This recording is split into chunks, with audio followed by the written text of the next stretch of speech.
Rest now, let your body grow calm, and let the quiet gather around you. Little by little, we'll drift through the ancient Egyptian myth of Isis and Osiris. If nights like this help, subscribe.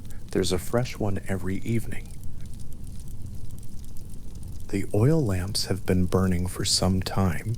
Their light falls across gilded surfaces, the rim of a drinking cup, the edge of a painted bowl, the inlaid border of a low table set with food and wine, and the warmth of that light softens everything it touches, giving the banquet hall the quality of a room that exists slightly outside ordinary time, where the evening has no intention of ending and no one inside it is thinking about what comes after.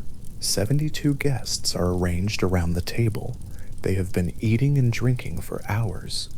The smell of roasted meat and river fish mingles with the smoke of Kaifi incense, that particular Egyptian blend of honey and myrrh and juniper that was burned in temple ceremonies and wealthy households alike, to its sweet and resinous warmth, accumulating slowly in a closed room until the air itself seems to thicken with it. The conversation is easy. The lamps gutter occasionally in some small draft that moves through the hall, and the shadows shift on the painted walls, and then everything settles again into the ordinary pleasures of a celebration that has not yet revealed what it is. In the account preserved by the Greek writer Plutarch, writing in the late 1st and early 2nd century of the Common Era, though drawing on traditions that were by then already 2,000 years old, the Egyptian god Set was the host of this banquet. Set was a figure of enormous complexity in the Egyptian understanding of the cosmos. He was the god of storms, of desert heat, of the violence that exists at the margins of the ordered world, and he occupied a necessary position in the divine family that Egyptian theology described. The brother of Osiris, married to Nephthys, the force that stood in permanent tension with the principles his brother embodied. It was Set who had arranged this evening. It was Set who knew, when the guests arrived, what the evening was for.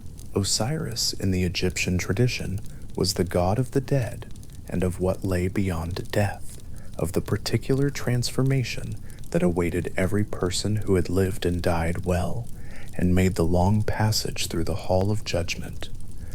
He was associated with the fertile black earth of the Nile floodplain, with the annual return of growth after the inundation, with the quality of renewal that Egyptian thought located not in the avoidance of death, but in what death made possible. He had once been a king of Egypt, in the mythological account, the first of all kings, who had brought knowledge of agriculture and law to human beings, and he was Set's brother. The two were bound by the same family, the same origin, the same cosmological necessity, and it was precisely this closeness that made what Set had planned possible. Before the evening began, Set had commissioned a chest.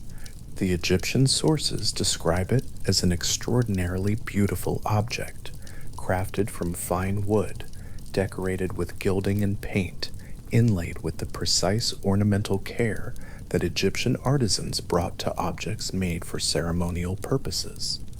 What made the chest unusual was its specificity.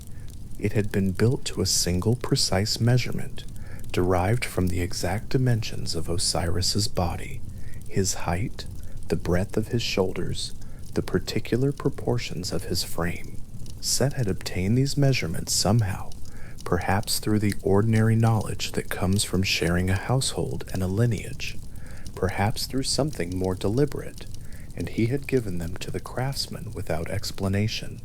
The result was a chest that would fit only one person in the world with perfect exactness, and that person was the guest of honor at this banquet.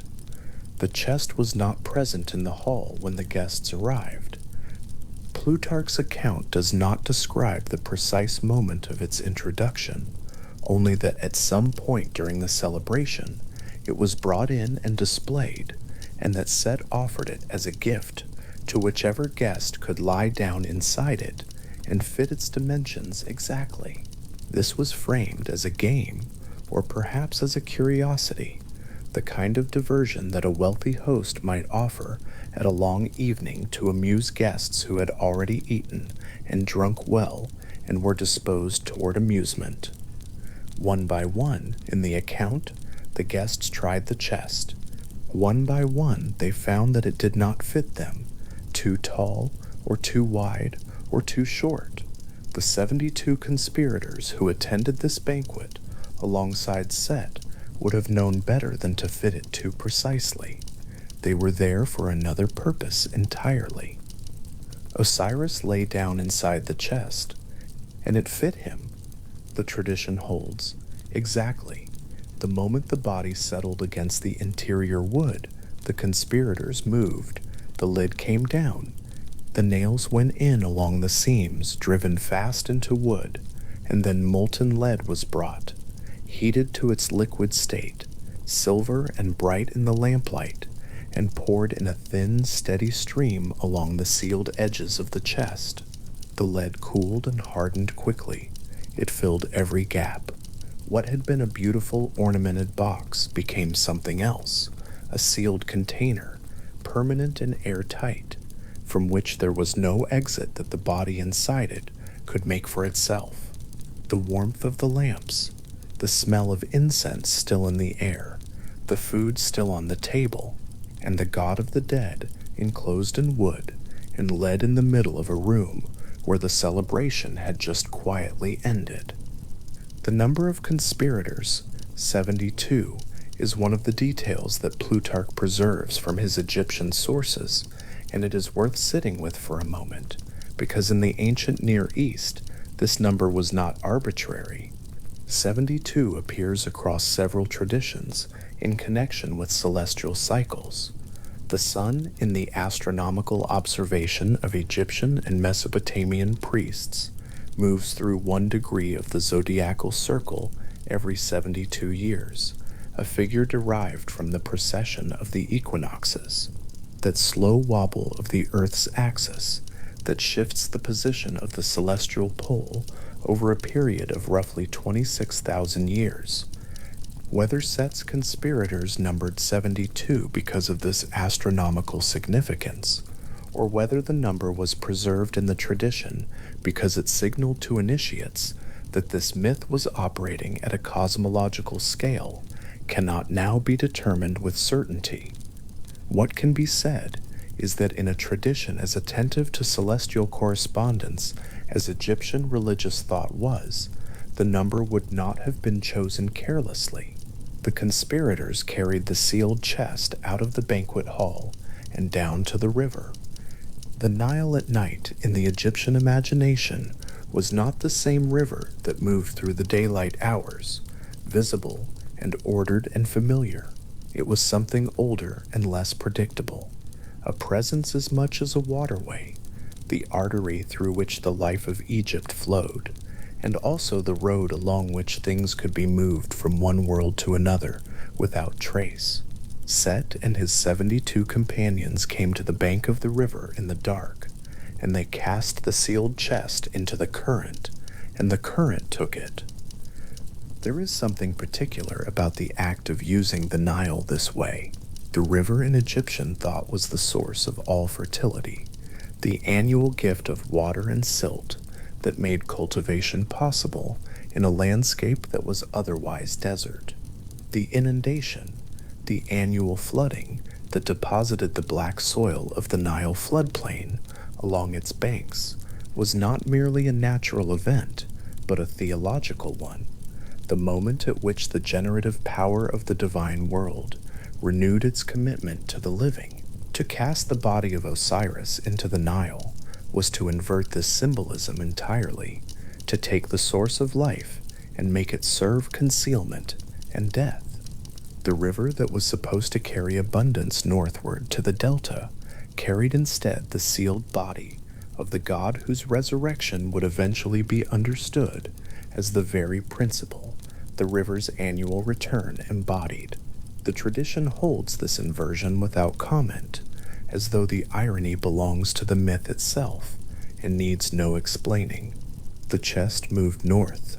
The current of the Nile in its lower reaches runs steadily northward through the flat landscape of the delta, where the river divides into multiple channels, and the papyrus grows tall along every bank, the reeds dense and green and high enough to conceal a person standing upright, let alone a chest drifting low on the water. In the dark, moving between tall walls of papyrus, the sealed box would have been indistinguishable from any piece of river debris, a log, a tangle of reeds, something that had fallen from the bank upstream and was finding its way, in the slow, ordinary fashion of river drift, toward the sea. Nothing about it announced what it was. Nothing marked it as the most significant lost object in the Egyptian cosmos. The Nile branches in the delta into multiple mouths, each one reaching out toward the Mediterranean, and the chest passed through one of these, out of the narrow channel, past the last papyrus beds, into the open water of the sea. The horizon widened. The Egyptian coast, the palm groves and cultivation that lined the river's edge, fell away behind. The chest was in the Mediterranean now, in water that knew nothing of Egyptian fertility, or agricultural cycles, or the cosmological weight of what floated on its surface, moving eastward along the wind and current that ran along the Phoenician coast. The distance from the Nile Delta to the Phoenician coast, to the region of Byblos, on the shore of what is now modern Lebanon, is not an enormous one by sea. A trading vessel making good use of the prevailing winds could cover it in a matter of days. And Byblos was not an unfamiliar destination from Egypt's perspective.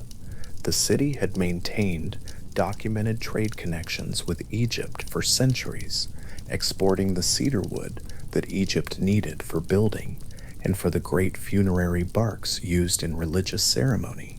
Egyptian objects have been found in the archaeological record at Byblos, and the city appears in Egyptian texts across many periods. It was a real place with a real relationship to Egypt, which is part of what gives the myth its peculiar texture, this movement of something sacred and Egyptian into a foreign city that the Egyptians already knew.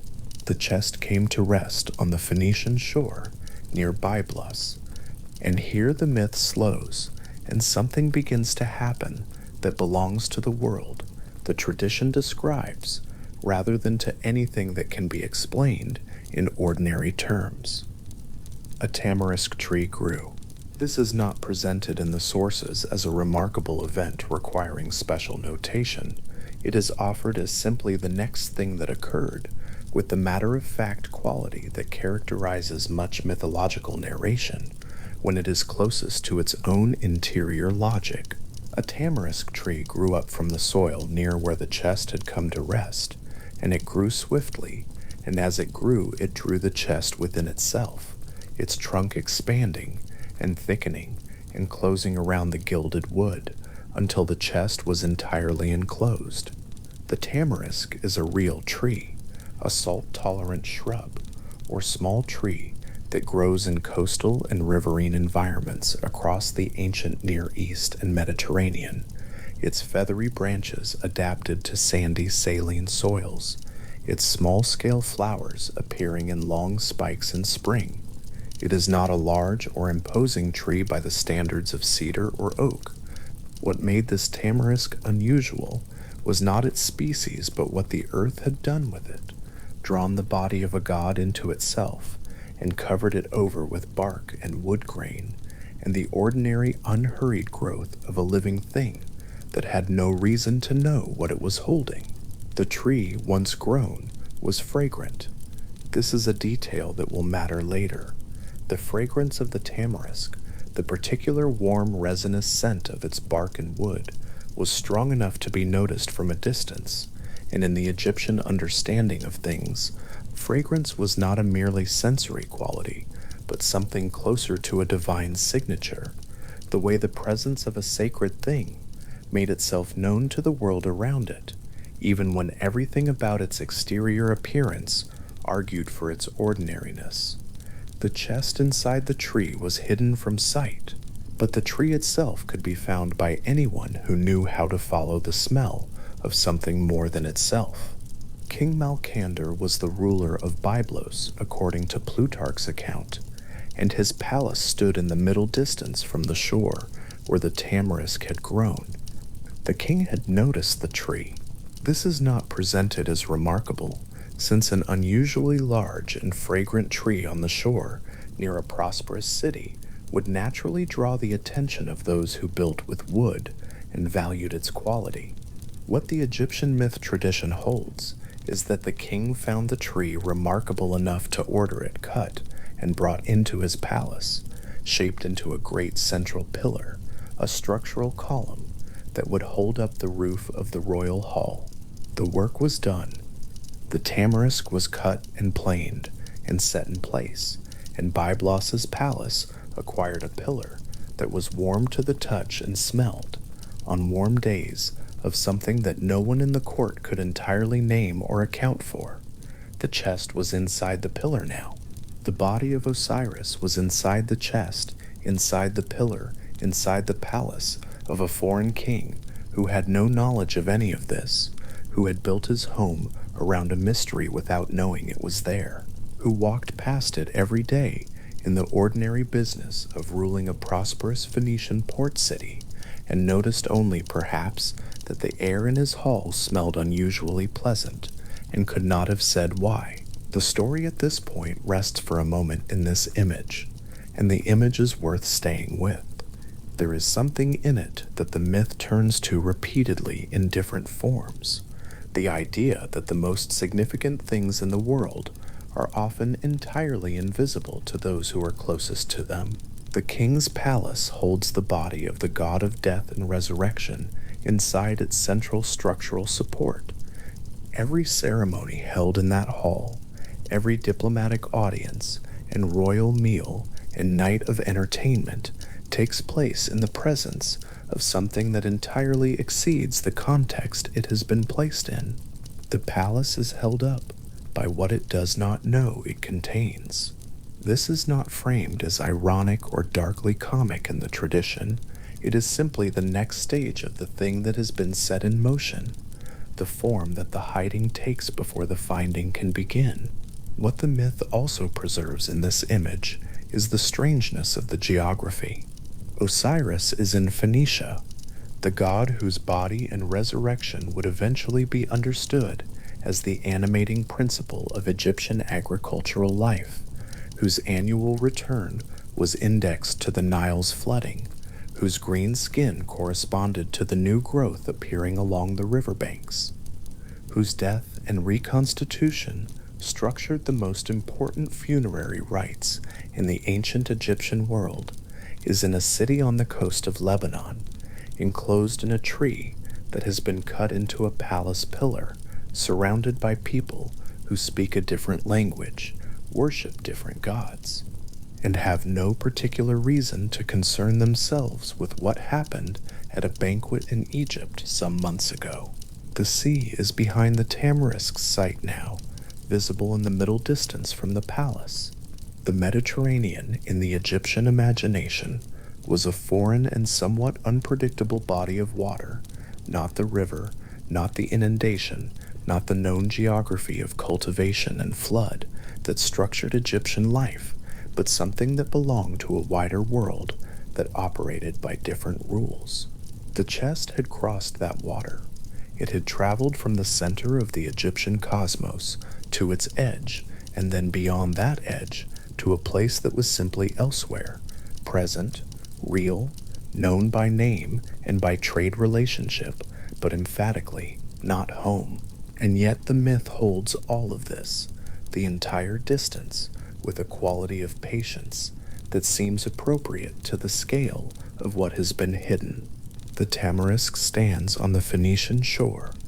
Its trunk is closed over the chest, the bark smooth and continuous, giving nothing away to any eye that does not know what to look for. The palace of King Malcander is visible in the middle distance, its great pillar of fragrant wood rising from floor to ceiling in the royal hall, the structural center of a prosperous and oblivious court. The sea behind the site is large and blue and unbothered. The birds that nest in the tamarisk groves along the shore go about their ordinary business of nesting and calling and finding their food in the shallow coastal water, entirely indifferent to the gravity of what the ground beneath their feet is holding. What the myth is doing in this stretch of its telling, this slow, patient journey of the chest from the banquet hall to the river, to the sea, to the Phoenician coast, is establishing the full measure of the problem. It is not enough for Osiris to be dead. It is not enough for the body to be sealed away. The tradition requires that the distance be real and the concealment be complete, because what comes next must earn its difficulty, must be proportionate to the scale of what has been lost, must require of the one who undertakes the search something commensurate with the thing being searched for. The tamarisk tree stands whole and fragrant on the shore. The Mediterranean runs long and quiet behind it. The palace of Byblos holds in its central pillar a sealed chest that holds a god, and the smell of that wood, on a warm afternoon, carries just far enough in the sea air to be noticeable, and to mean nothing to anyone in that city who does not know what they are smelling, and to mean everything to the one person in the world who will eventually arrive at this shoreline and know. The tradition does not rush toward that arrival. It allows the tree to stand there in its ordinary fragrance, the palace to go about its daily life, the sea to move at its own pace along the coast. Everything is as hidden as it can be made. The scale of the concealment is the scale of what has been lost, and both of them are very large. And the myth, in its oldest form, having established these proportions, with patience and without alarm, now simply holds them. The chest inside the tree, inside the pillar, inside the palace, on the Phoenician shore, the sea behind it, the Egyptian coast far away on the other side of the water, the problem waiting quietly for the one who must solve it. The smell of Kaifi incense, that sweet and resinous blend that belonged to Egyptian temple ceremony, would not have been familiar in the corridors of a Phoenician palace. But the smell of warm tamarisk wood, fragrant and particular in the afternoon heat, was there nonetheless. And in a story old enough that its origins are genuinely beyond recovery, a story that had already been told for 1,000 years before Plutarch set it down in his account, that had been encoded in temple reliefs and funerary texts, in the daily practice of embalmers and priests across the length of Egyptian civilization. The smell of a tree on a foreign shore is not a small detail. In a tradition that understood the divine world as expressing itself through the textures of ordinary things, through the quality of the annual flood, the color of soil, the fragrance of certain woods, the tamarisk's fragrance is the first signal of what has been hidden, emanating quietly from the very thing that is doing the hiding, available to the right attention, waiting in the salt air of the Phoenician coast for someone to arrive and understand what it means. There is something in the way this part of the myth moves, the slow drift of the river, the open sea, the foreign shore, the growing of the tree, that belongs to a category of mythological telling that is not primarily interested in speed. The events are not rapid. The chest travels as drift travels, at the pace of current and wind. Over a span of time, the myth does not specify precisely. The tree does not grow overnight in the way that stories sometimes use. Shorthand for the miraculous, it grows as trees grow, steadily and without announcement, its rings accumulating around the chest. It is enclosing the way any tree accumulates its years. The palace was built with normal human labor its pillars shaped and set in place with the tools and methods of Phoenician craft. Everything that has happened at something close to the pace of the ordinary world, which is part of why the concealment is so thorough. The hiding place is not magical in any obvious sense. It is simply a tree, and then a pillar, and then a building, and then a court, and then a city that has no idea. The particular quality of quiet that belongs to this image, the tamarisk standing whole on the Phoenician shore, the sea behind it, the palace ahead of it, the chest inside it, perfectly concealed, is the quality of a held breath, not a frightened one, not an anxious one, something more like the held breath of a container that has been filled precisely to its capacity, that is holding what it holds without strain, that will continue to hold it until the moment comes to release it. The tradition offers this image without drama, without urgency, without any signal about how long the holding will last. It simply describes the situation. The chest is in the tree is in the palace is in Byblos, and Byblos is on the other side of the water from where anyone who loves Osiris is looking, and then it rests in that description, letting the scale of the thing be felt. The oil lamps at the banquet hall have long since burned out. The 72 guests have dispersed. The Nile has moved on through its ordinary seasons, its flooding and recession, and the planting of crops along its banks, and the bringing in of harvests, without knowledge of what it carried northward in the dark. The Mediterranean continues its business of weather and trade, and the movement of merchant vessels between Phoenicia and Egypt and the islands, and the tamarisk tree stands on the Phoenician shore near the palace of King Malcander, its bark smooth and unbroken, its grain running long and pale through the wood of the pillar that now stands in the royal hall, its fragrance drifting out on warm afternoons across the coastal scrub and into the salt air, unremarked upon by those who pass it daily, and carrying, for anyone who has not yet arrived, the faint and patient scent of something extraordinarily well hidden. On the edge of the Nile Delta at dawn, where the river begins to divide itself into its many channels and lose its single clear direction, Isis stood with mourning garments settling around her in the early light. The cloth was plain, the cut lock of hair was still in her hand, and she held it without looking at it. The way a person holds something they have been holding for a very long time without deciding yet what to do with it. Around her, the papyrus reeds rose in their tall thousands from the shallow water, their feathered heads just beginning to catch the first gray light above the delta, and the smell of the place was green and alive and entirely indifferent to what had happened. The warm mineral smell of river silt, the faint sweetness of water plants, the cold that belongs to the hour before the sun appears, and that the Egyptian morning carries even in summer. The current of the broadest channel moved northward past her feet with the steady, unhurried authority that the Nile always carries, and in that movement she read the direction she needed. The chest had already left Egypt. It had been on the water long enough that it was no longer anywhere along this shore, no longer anywhere the river could be asked about directly. It was somewhere the river had delivered it to and moved on from, because rivers do not wait. What was left to her was the trail of it. And Isis, whose name in the Egyptian tongue was Aset, meaning throne, meaning the seat on which divine order rests, was the goddess most fitted of any being in the created world to follow a trail that had grown cold.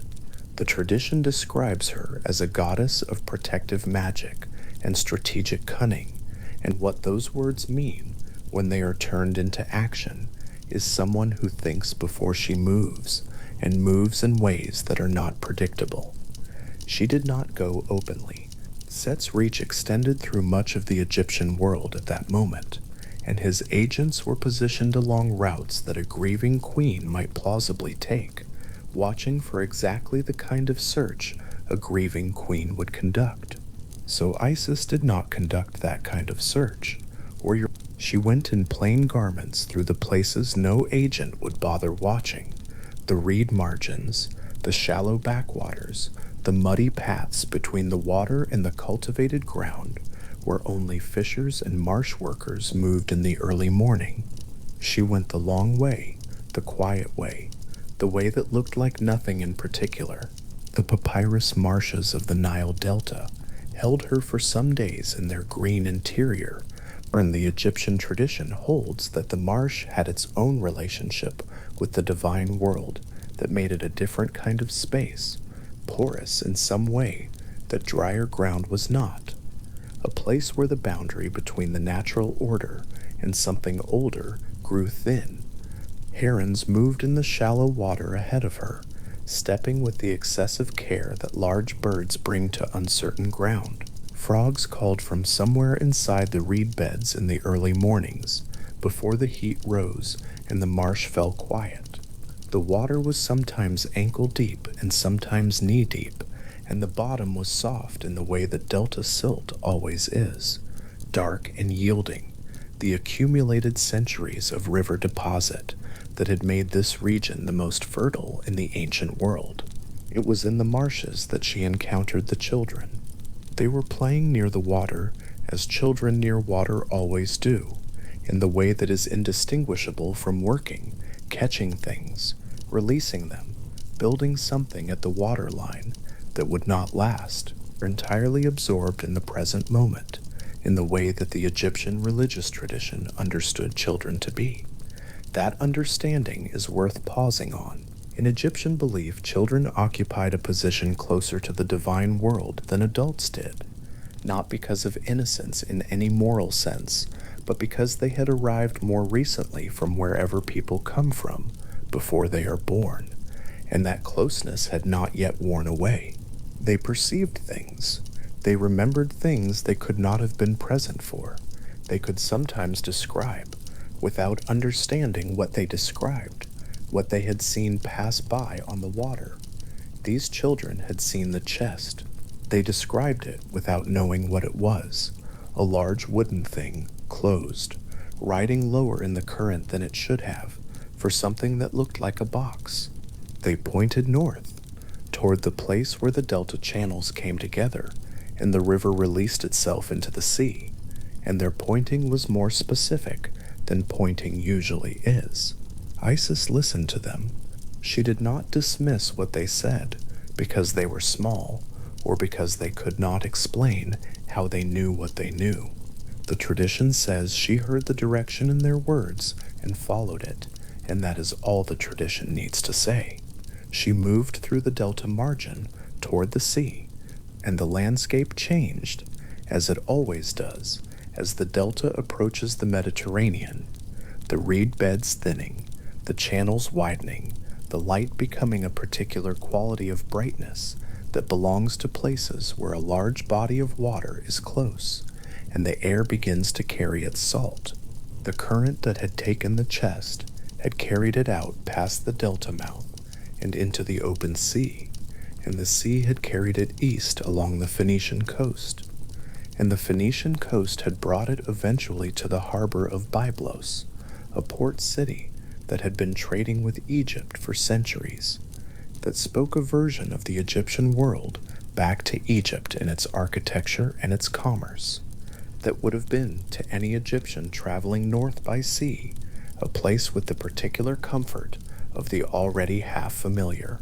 Byblos sat on a headland above the Mediterranean in what is now the country of Lebanon, and in the period the myth describes it, was a prosperous city administered by a king named Malcander and his queen. The Egyptian tradition does not always name the queen, but Plutarch, writing his account of the myth in the 1st century of the Common Era, gives her the name Astarte. The palace stood in the middle distance from the harbor, visible from the sea, and below it on the slope that ran down toward the water, there were gardens and a well where the queen's maidservants came each morning to draw water for the palace's needs. Isis arrived at Byblos the way someone arrives who wants to enter a place without being seen to have arrived, quietly, from the direction of the harbor, in plain dress, sitting down near the well before the maidservants came. When they came, she was simply there, as though she had always been there, and she spoke to them kindly. The tradition does not elaborate much on what was said, which is typical of Egyptian narrative. It tends to describe the shape of an event and leave the interior of individual conversations to the imagination of whoever is listening. What the tradition does describe is what happened next, which is this. Isis plaited the hair of the maidservants, and when she did, something transferred from her hands to them, some quality that clung to their skin and their clothing the way fragrance clings to cloth that has been stored near something sweet. The fragrance was divine in origin. It rose from Isis herself in the way that things rise from gods, not as a choice exactly, but as a natural property of what she was, the way a flame gives heat without deciding to give heat.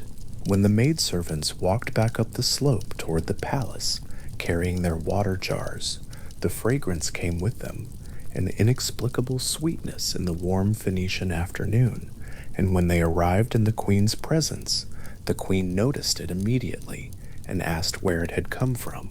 They described the woman at the well. The queen, in the account the tradition gives, sent for her.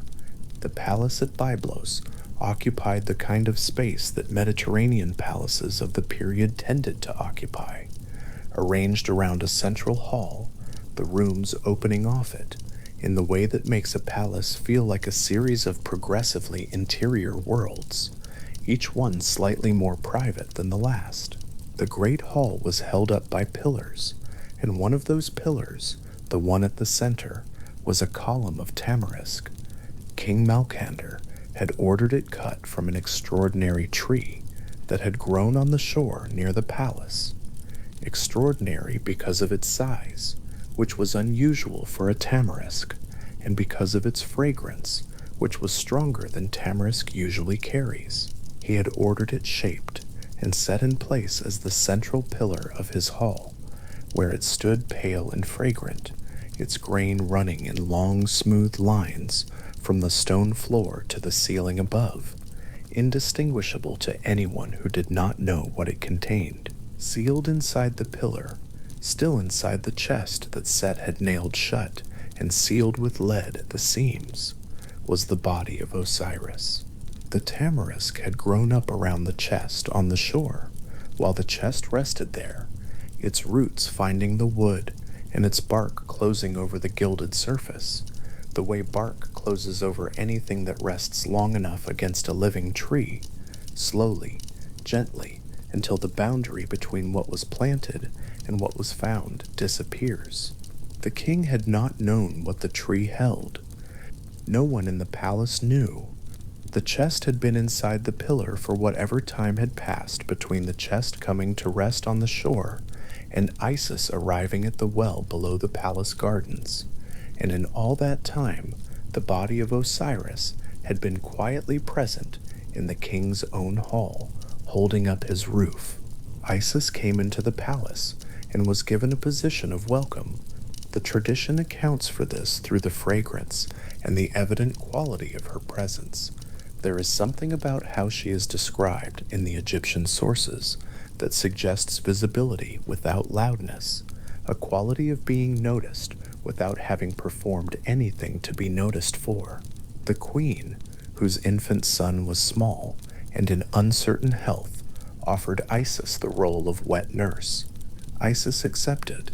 The arrangement settled into the rhythms of a palace household, the ordinary days that accumulate around an infant, feeding, sleeping, the small ceremonies of care that structure the time around a very young child and make the weeks pass in their particular way. At night, when the palace was quiet and the oil lamps had burned low in the other rooms, the hall changed. The Egyptian tradition describes what Isis did in those hours with the careful attention it always gives to ritual action. She placed the queen's infant son within fire, not the fire of destruction. The tradition is clear on this distinction because the distinction is everything.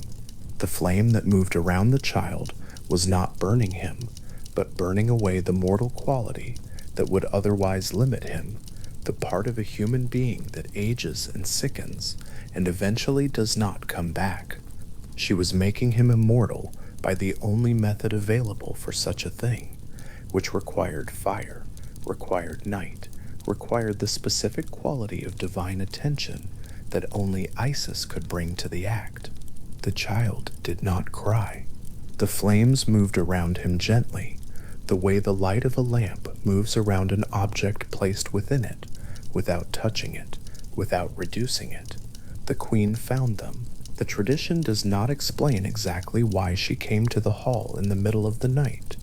Perhaps she heard something, or perhaps the impulse that brings a parent to check on a child arrived in her at the wrong moment, or the right moment, depending on how the story is understood. She came into the hall, saw her son in the fire, and cried out. The sound broke what was happening. Isis lifted the child from the flames. The flames subsided as she moved and turned in the sudden stillness of the hall, with the child held in her arms, the lamp throwing its ordinary light across the stone floor. The tamarisk pillar standing behind her with its pale grain and its fragrance and its hidden cargo. What was in the queen's face at that moment is something no source describes directly, and the tradition seems to prefer it that way. There is a particular quality of silence that belongs to the moment when someone realizes they have been present in the same room with something they did not have the category to recognize. And that quality of silence is what the hall at Byblos held in the moment after the queen cried out, and before Isis spoke. The child was unharmed. He would have been immortal, the tradition holds, if the process had been allowed to complete, but it had not been, and so he remained what he was, though he had been held within something that left its mark on him in ways the sources do not elaborate. Isis revealed herself then.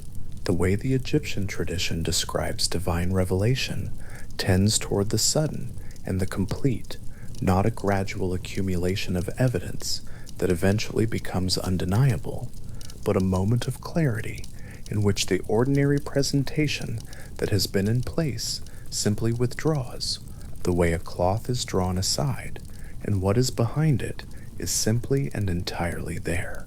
She stood in the hall, and she was Isis, and the king and queen understood what that meant, because Byblos was a city with centuries of connection to Egypt and the Egyptian religious world, and the name Isis, the goddess of the throne, the great one of magic, the wife of Osiris, and the seat of divine kingship, would not have been unknown to them. What followed in the palace was the adjustment that follows revelation in nearly every version of this type of story, in nearly every tradition: the apology, the offer of gifts, the attempt to restore the balance that has been disrupted by the discovery that something divine has been living in the household unrecognized. Malkander offered Isis whatever she asked for. The tradition records that she asked for the pillar. The cutting of the pillar from the ceiling of the hall is one of those moments that the Egyptian sources describe with a kind of compact precision. The act is named. The pillar was taken down. Isis received it. Some accounts describe her weeping as the wood was split open to reveal what was inside, a grief so concentrated that it moved outward from her in a wave that the tradition describes as having physical effects on those nearby. As divine emotion in Egyptian belief often was understood to have, not metaphorically contained within a person, but genuinely present in the room, moving through the air the way heat moves through air. One account preserved by Plutarch says that a young son of the king's household died upon witnessing the force of her mourning, though the tradition is not specific about the mechanism, only about the fact the chest was inside the pillar exactly as she had known it would be. It was sealed. The lead that Set had poured along the seams had hardened into its dark permanent lines, and the gilded wood was unchanged by its time inside the tree, preserved within the bark, the way things are preserved in sealed and still conditions, away from light and air and the ordinary processes of transformation. Isis laid her hands on the chest. The tradition does not describe what she felt in that moment in any emotional vocabulary. It describes her actions, which is typical of the way Egyptian narrative handles grief. Grief is a thing done, not a thing described. It is mourning garments, and cut hair, and hands laid on sealed wood, and a ship loaded with its cargo, and pointed south toward Egypt.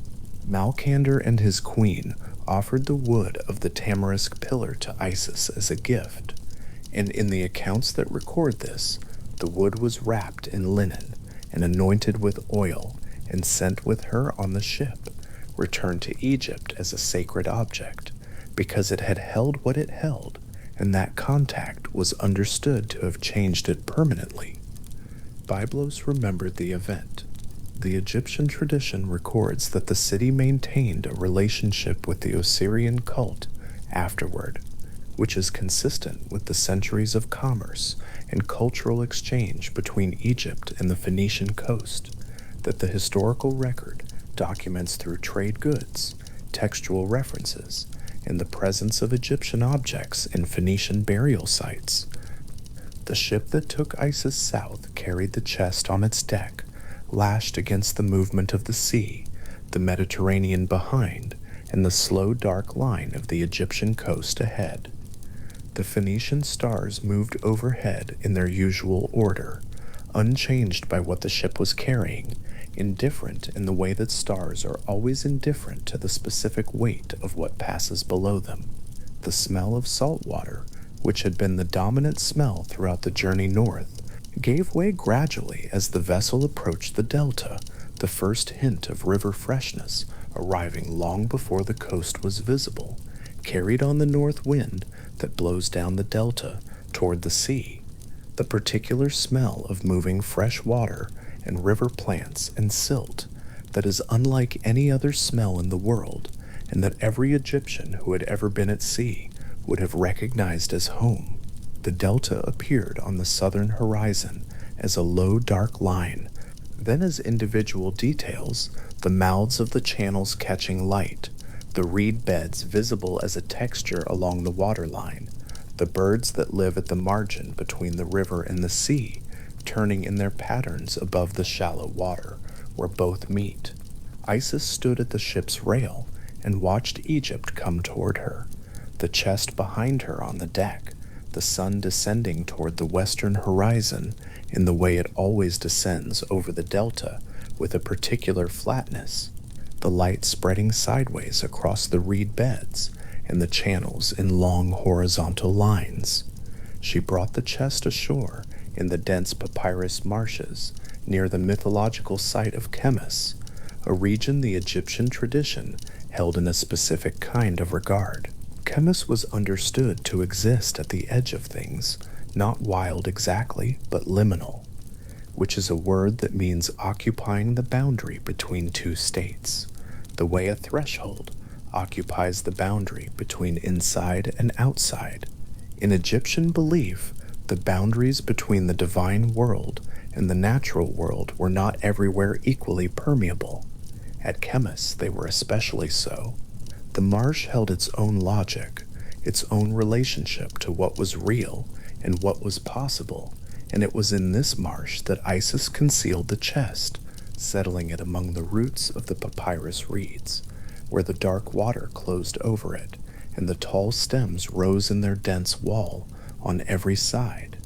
The chest was hidden in the way that only this particular place could hide something, in plain sight, within a landscape that was too large and too undifferentiated to search systematically, a landscape of reeds and water and mud that extended in every direction without clear boundaries, that looked the same from every angle, that offered no landmarks a searching party could navigate by.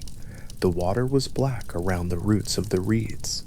The chest rested below the waterline, and the papyrus grew over it, and the marsh at night was full of the sounds that marshes make, small movements of water, the calls of night herons, frogs beginning their persistent sound in the shallow margins. Isis intended to return. The tradition records that she had a reason to leave the chest briefly. Some accounts say she went to find her son Horus in the delta. Others give different explanations, but the point the tradition is making is not about the reason. The point is that the marsh, for all its concealment, proved insufficient. What the delta hides from people, it cannot hide from gods. And Set moved through the divine world by his own kind of navigation, which did not require the ordinary methods of search. That discovery, and what followed from it, belongs to the next movement of the story.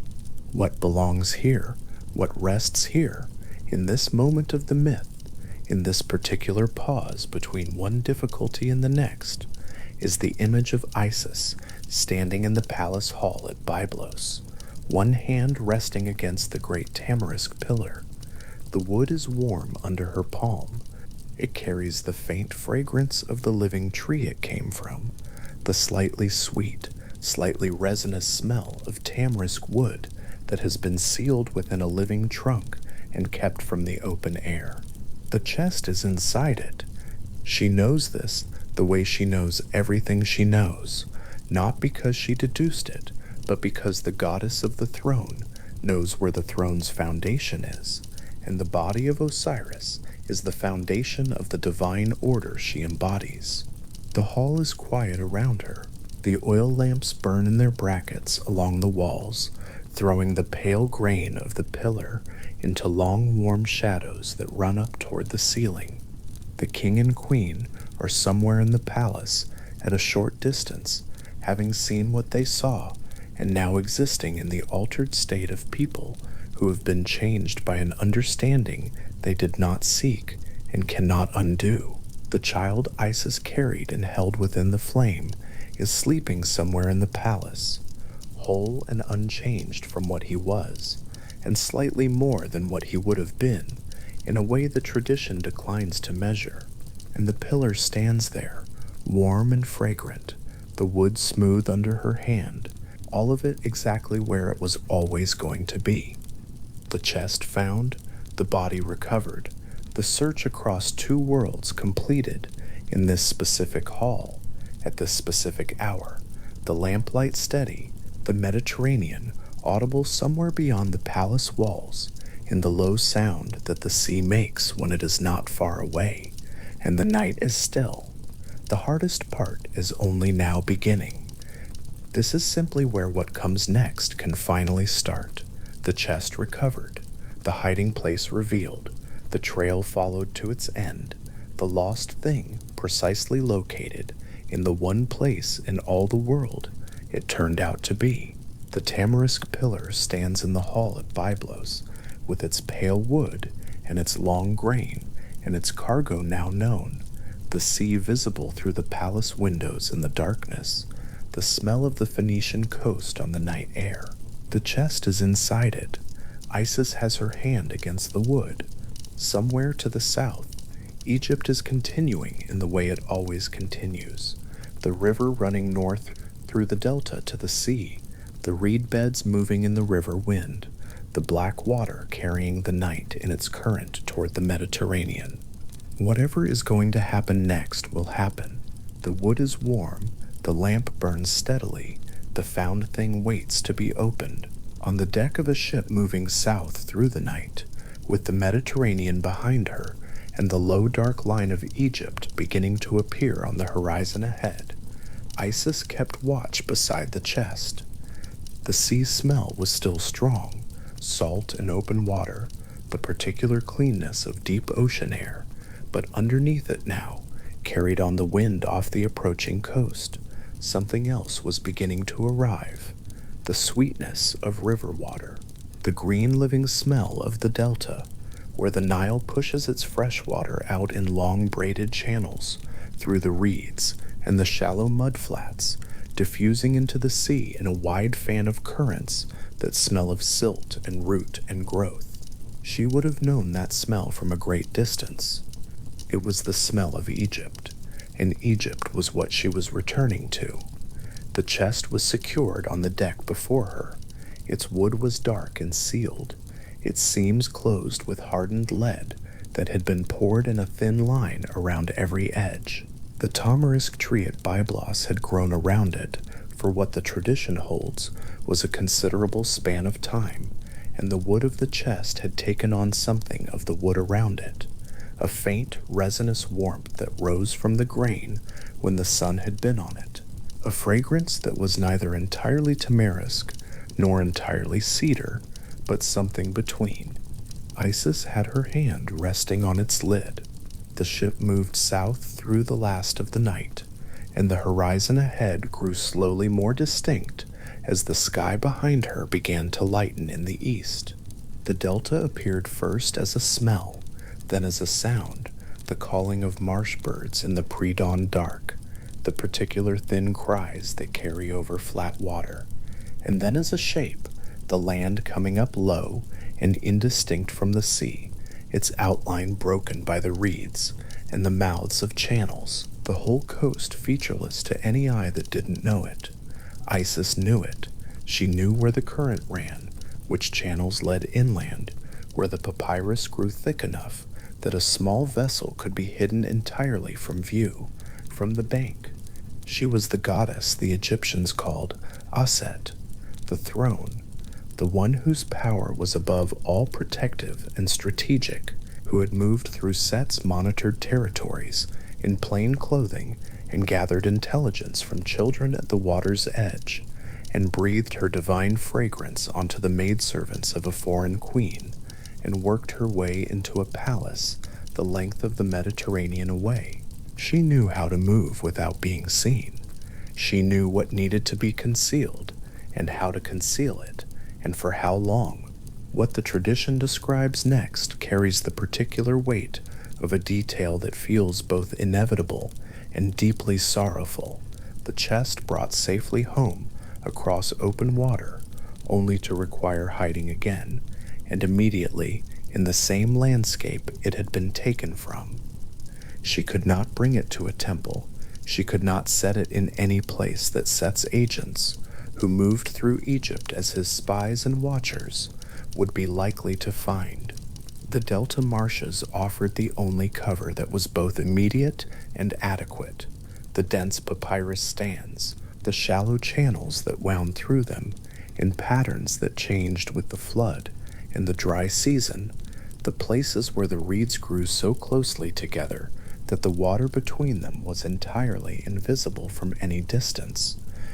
The mythological site the tradition names for this concealment is Chemis, a region the Egyptians understood not simply as a geographic place, but as a kind of boundary zone, an area where the ordinary distinctions between the divine world and the natural world grew thin, where things could be hidden in a more than ordinary sense, where the land itself offered a particular kind of sanctuary.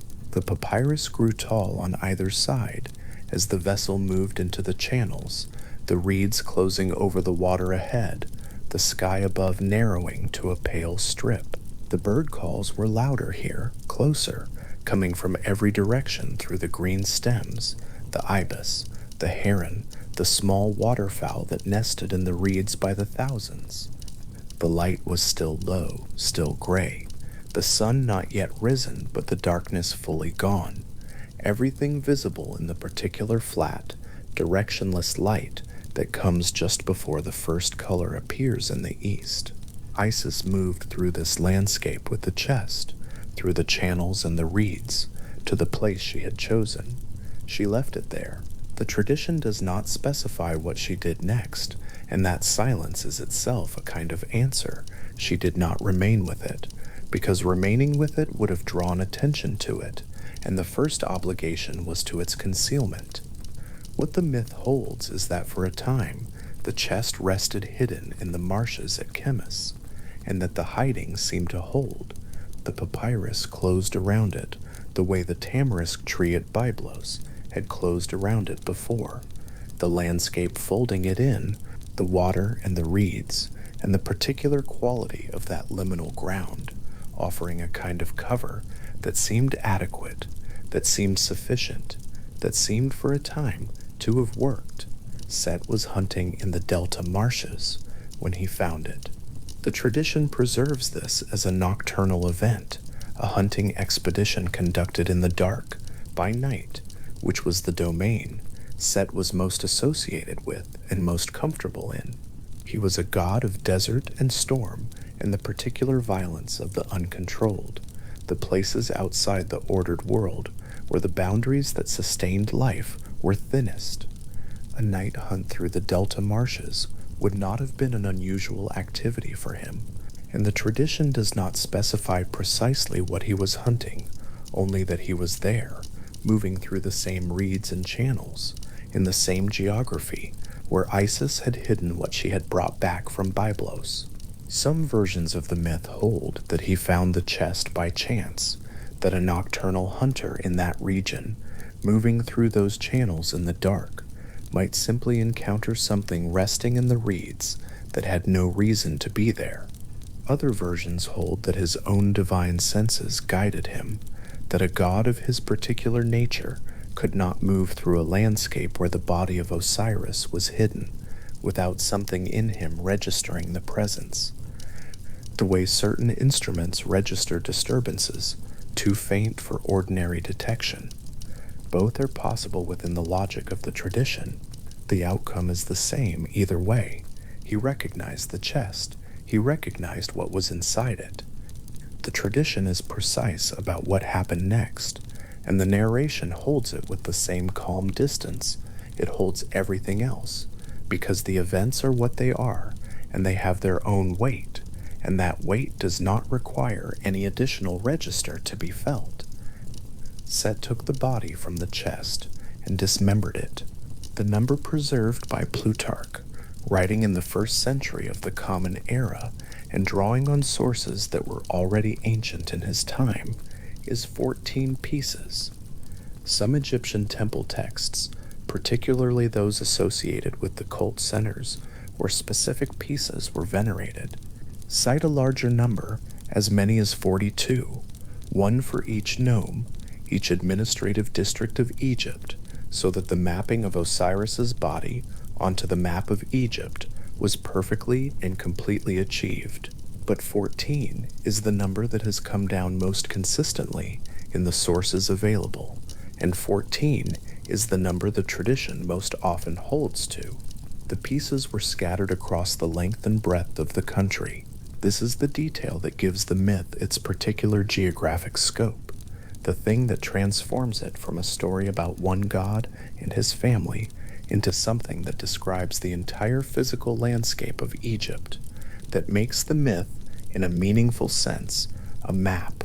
14 locations lay with the Dolding, and Buer 14 locations, 14 sacred sites, each one now carrying a piece of what had been whole. The country that Osiris had ruled in life, and that would be understood in the theology that grew from this myth as his body in a wider sense, the black silt, the river, the green of the growing fields, now held him in a more literal way than any of those metaphors had previously suggested. The scattering took place in the dark, or in the story's version of darkness, the night hunt through the marshes continuing along the river and into the territory of the gnomes, and when it was finished, Egypt itself had become the problem that needed to be solved. Not a chest in a marsh, not a pillar in a foreign palace. The entire length of the country, from the southern border at Elephantine, where the granite cataracts break the river's surface, to the northern edge of the delta, where the papyrus gives way to open sea. The tradition is specific about some of the places. Abydos, the ancient city in Upper Egypt that was already sacred before the Osiris myth took its established form, claimed his head. The priests there were specific about this. The cult that developed at Abydos around this claim made the city the supreme center of Osirian veneration in all of Egypt, a status it held for thousands of years through dynasties and foreign occupations and the slow transformation of the religious landscape, because the head of a god is not a small claim to make, and Abydos made it and kept it. Pilgrims traveled to Abydos across the whole span of Egyptian history to be near that site, to die near it if possible, to have their names inscribed on the stelae that lined the processional ways so that they could be associated with the god in his most complete and sacred location. Osiris, in the northern delta, claimed the spine. This particular claim generated one of the most durable religious images in all of Egyptian iconography, the Djed pillar, the symbol carved on amulets and painted on coffin walls and inscribed in relief on temple columns from the Old Kingdom through the Ptolemaic period, rendered in gold and faience and blue glass, worn by the living and placed with the dead. The Djed pillar is an abstracted image of Osiris's spine, but it is also a symbol of stability, of what persists, what holds its vertical form even under pressure, what can be reassembled from what has been broken apart and raised back into its proper orientation. Its horizontal bands rise from a narrow base to a wide crown, suggesting the vertebrae of a spine or the wrapped and bound form of the god himself, depending on which reading of the symbol a particular period or cult center preferred. Both readings are correct within the tradition's own logic, which allows images to carry multiple meanings simultaneously without any contradiction. Memphis, the great capital city, at the point where the delta begins, and Upper Egypt ends, where the administrative and religious life of the country had been centered for dynasty after dynasty, claimed a piece, Edfu, far to the south, whose temple, built in the Ptolemaic period but on a site of far older sanctity, dedicated to Horus, would eventually document the myth's consequences in extraordinary detail across its walls, claimed a piece. Heracleopolis, a city in the Fayum region with deep mythological associations, claimed a piece. Elephantine, at the southern boundary of Egypt where the river ran between granite boulders, and the first cataract made navigation difficult, the border between Egypt proper and the territories beyond, Elephantine claimed a piece. Each of these locations developed its own ritual relationship with the part of Osiris associated with it, its own local cult practices, its own annual ceremonies, its own theological understanding of what it meant to be the place where that particular piece of the god had come to rest. What this created, over time, was a religious geography that made every major sacred site in Egypt a piece of a single story. A pilgrim moving through the country, stopping at temple after temple, was moving through the dismembered body of Osiris, was tracing the outline of the search that had not yet, at the moment of scattering, begun. The landscape itself was the problem stated. The landscape itself was the evidence of what had been lost. And the landscape itself, in a theological sense that the tradition took entirely seriously, was the body of the god, laid out across the black silt and the sand and the green margins of the Nile from south to north, waiting to be gathered. The river runs south to north through Egypt, which is the orientation that matters, the direction the current moves, the direction the chest had moved after Osiris's murder, the direction a person moving with the water naturally tends. The flood comes from the south, from the highlands of the distant interior, where rain falls on the mountains that feed the Blue Nile and the White Nile, before they join at Khartoum and run north through Sudan and then through Egypt to the sea. The flood deposits the black silt, Kemet in Egyptian, which is also one of the names the Egyptians had for Egypt itself. The black land, the fertile strip on either side of the river that contrasted with the red land, the desert, the desiccated country where nothing grew, and Set's power was most at home. The geography was already theological before the myth gave it this additional layer. Osiris's scattering made the correspondence between the land and the divine story more complete, more specific, more precise. The delta at dusk, seen from a sufficient distance, is wide and flat and very quiet. The channels catch the last light and hold it for a moment as the sky above them goes from orange to bronze to a deep darkening blue. The papyrus stands go dark early, their tall stems losing color before the sky does, the whole landscape settling into a gray-green monochrome that persists until the first stars appear. The ibis is a white shape moving against that gray, and then it lands in the reeds and disappears, and the marsh is still again. The river continues. It always continues. This is the thing about the Nile that the Egyptians understood as both a practical fact and a theological one, that the river does not stop, that its movement from south to north is as reliable as anything in the created world, that the flood will come, and the flood will recede, and the black silt will be left behind, and the seeds will go into it, and the green will rise from it, year after year, in the pattern that the myth in its deepest structure was trying to describe. 14 pieces, 14 places, the river running between them, north through the length of the country, the marshes of the delta at the river's end, holding the beginning of the problem and the shape of the search that would follow it. What the tradition holds is that when the scattering was complete, the landscape of Egypt was changed, not in any visible way, not in any way that someone walking along the riverbank, or working in a field, or carrying water from the Nile to a village further inland would have been able to see.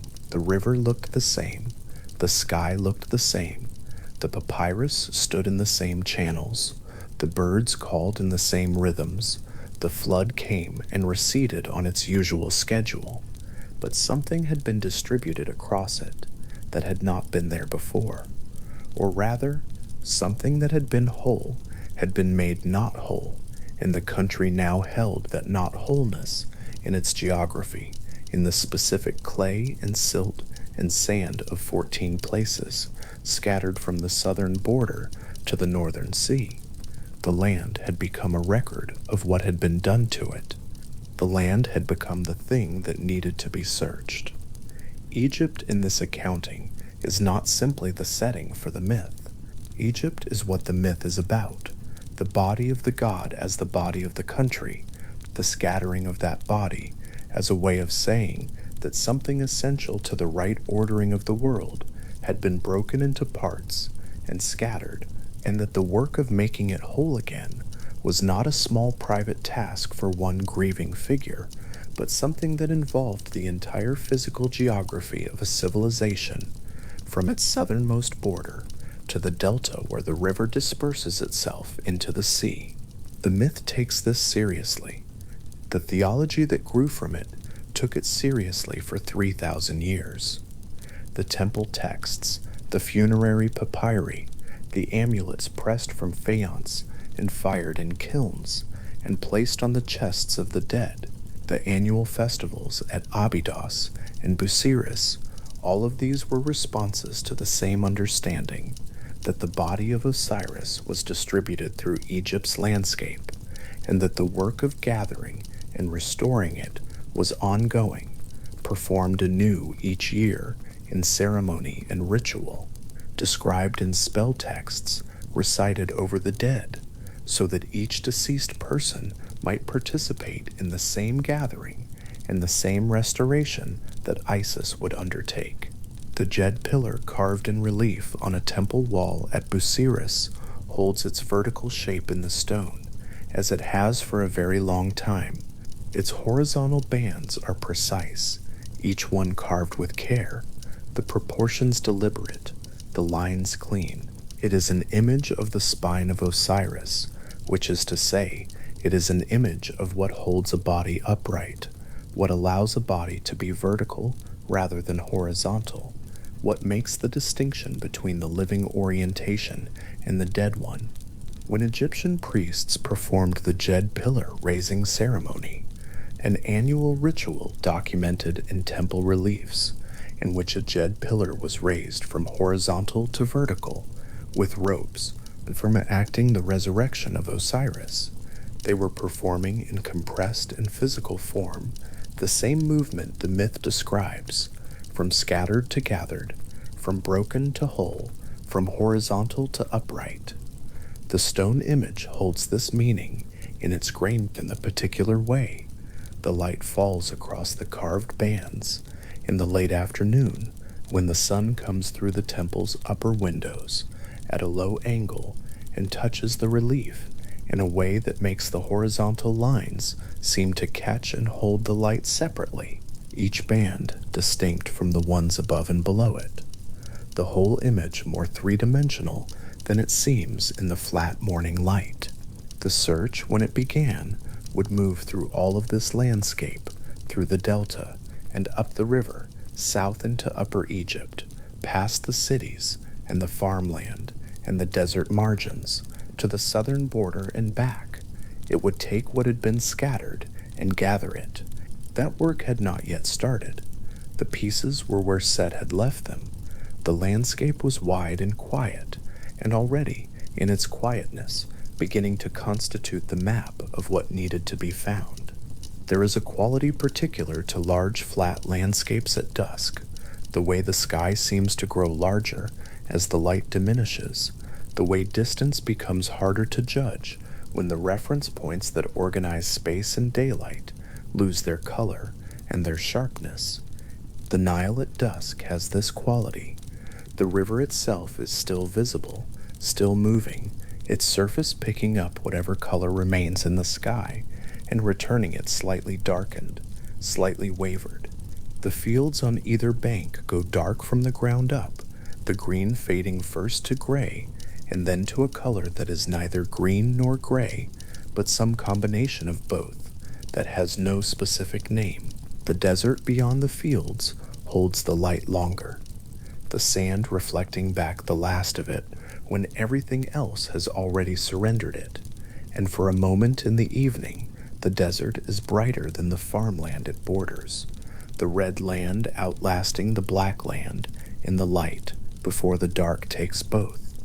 From Elephantine in the south to the delta in the north, the country lay in that deepening dusk, its length considerable, its geography ancient, its landscape now holding in 14 places something that had not been there before, and that would remain there until someone walked to each of those places and gathered what was there to be gathered. The river ran through it, reliable as always, moving north. The first stars were appearing above the delta, above the marshes where the chest had been hidden and found, above the reeds where the birds had gone quiet for the night. The scale of the problem was the whole country, quiet in its dusk, the river running through it, 14 locations scattered across it from the granite of the southern cataract to the papyrus of the northern marsh. The search was now the size of Egypt. The search was, in a sense that the tradition meant quite precisely, Egypt itself, the entirety of the Black Land, the entirety of what the river made possible, laid out from south to north in the failing light, waiting with the particular patience of a landscape that has no choice but to wait, holding what it held, the river continuing to move through it in the direction it always moved, northward toward the sea. Nephthys arrived at the edge of the marsh before the light had fully settled into the sky. The water was gray at that hour, barely distinguishable from the air above it, and the reeds stood in their own reflection without moving. She came without announcement, stepping through the shallow margin of the delta to stand beside her sister, and there was no explanation offered and none required. The direction they both faced was the same. What needed doing was already understood between them, and the doing of it would take a very long time. The two sisters are named together so consistently in the funerary texts of ancient Egypt that it becomes difficult to think of them separately. Isis and Nephthys, who appear in the Lamentations of Isis and Nephthys, a liturgical text recited at Abydos during the sacred rites of the dead, as a matched pair of voices mourning across the silence of a great absence, one the wife, one the sister, one the mother of what was coming, one the wife of what had caused the ruin. And yet Nephthys had turned away from her husband's house and chosen this, the cold edge of the papyrus marsh, the gray pre-dawn, the shared and purposeful grief of the long search. In the tradition's accounting, this was not a small choice. The Egyptian religious imagination understood the world as a place held in balance by its proper alignments, by the right relationships between figures, forces, and their appointed roles. Nephthys choosing Isis over Set was the world finding its own corrective, the rebalancing already begun in the simple fact of one goddess stepping across the wet ground to stand beside another. The marsh at dawn smells of black water and green growth, and the particular mineral sharpness of Nile silt that has been standing in place for a long time. The reeds, the same papyrus that would become the surface on which the priestly texts were written, the records of the rites, the words the embalmers recited over the dead, rose above their heads in the dimness, and the world in all directions was the same, flat and vast and threaded with slow water, the sky above it enormous and pale. It was a landscape that offered no obvious landmarks, no clear path, no visible destination, and yet the two figures at its edge knew what they were looking for, and in some essential sense already knew the landscape's shape. The mythological sources do not describe any map or guide provided to them for this work. What they are described as having was knowledge of the kind that the tradition associated with Isis, above all, the knowledge that moved through her, not as information, but as divine sense, the ability to read the world's surface for what it was holding underneath. The Egyptian tradition preserves the number of pieces as 14, a count recorded by Plutarch in his account of the myth, though the temple texts are not unanimous on this figure. Some late Egyptian sources, particularly those associated with the cult centers established in Osiris's name across the country, held that the number corresponded to the administrative nomes of Egypt, a piece for every district, the body of the god distributed across the whole of the land he had governed in the mythological age before Set's betrayal. By this reading, the search for the pieces was not only a story about grief and retrieval, it was a description of how a country comes to be sacred. Each place that claimed a relic of Osiris became, by virtue of that claim, a place where the divine was understood to be specifically present, embedded in the earth, localized, no longer only a quality of the sky and the flood, but a fact of a particular field, a particular bend of the river, a particular city's soil. The myth was doing the theological work of consecrating the landscape, and Isis, moving through that landscape, was the instrument by which the consecration became complete. The first piece recovered required the sisters to move deeper into the marshes than the gray light yet reached, where the water grew warmer and the reeds pressed closer, and the sound of the delta birds had not yet begun. The tradition does not always specify which piece was found first, and the order in which the sites are visited varies across the sources. What the text preserve more consistently is the ritual that accompanied each recovery, a mourning performed correctly, a lament spoken in the precise formulation that would hold its sacred significance, and then the erection of something permanent to mark the place, a shrine, a symbolic tomb, a consecrated space. The Jumel-Hak Papyrus, one of the late Egyptian temple documents that preserve detailed accounts of the Osirian rites, records these local ceremonies as the origin of the many cult sites scattered across the country that claimed association with the god.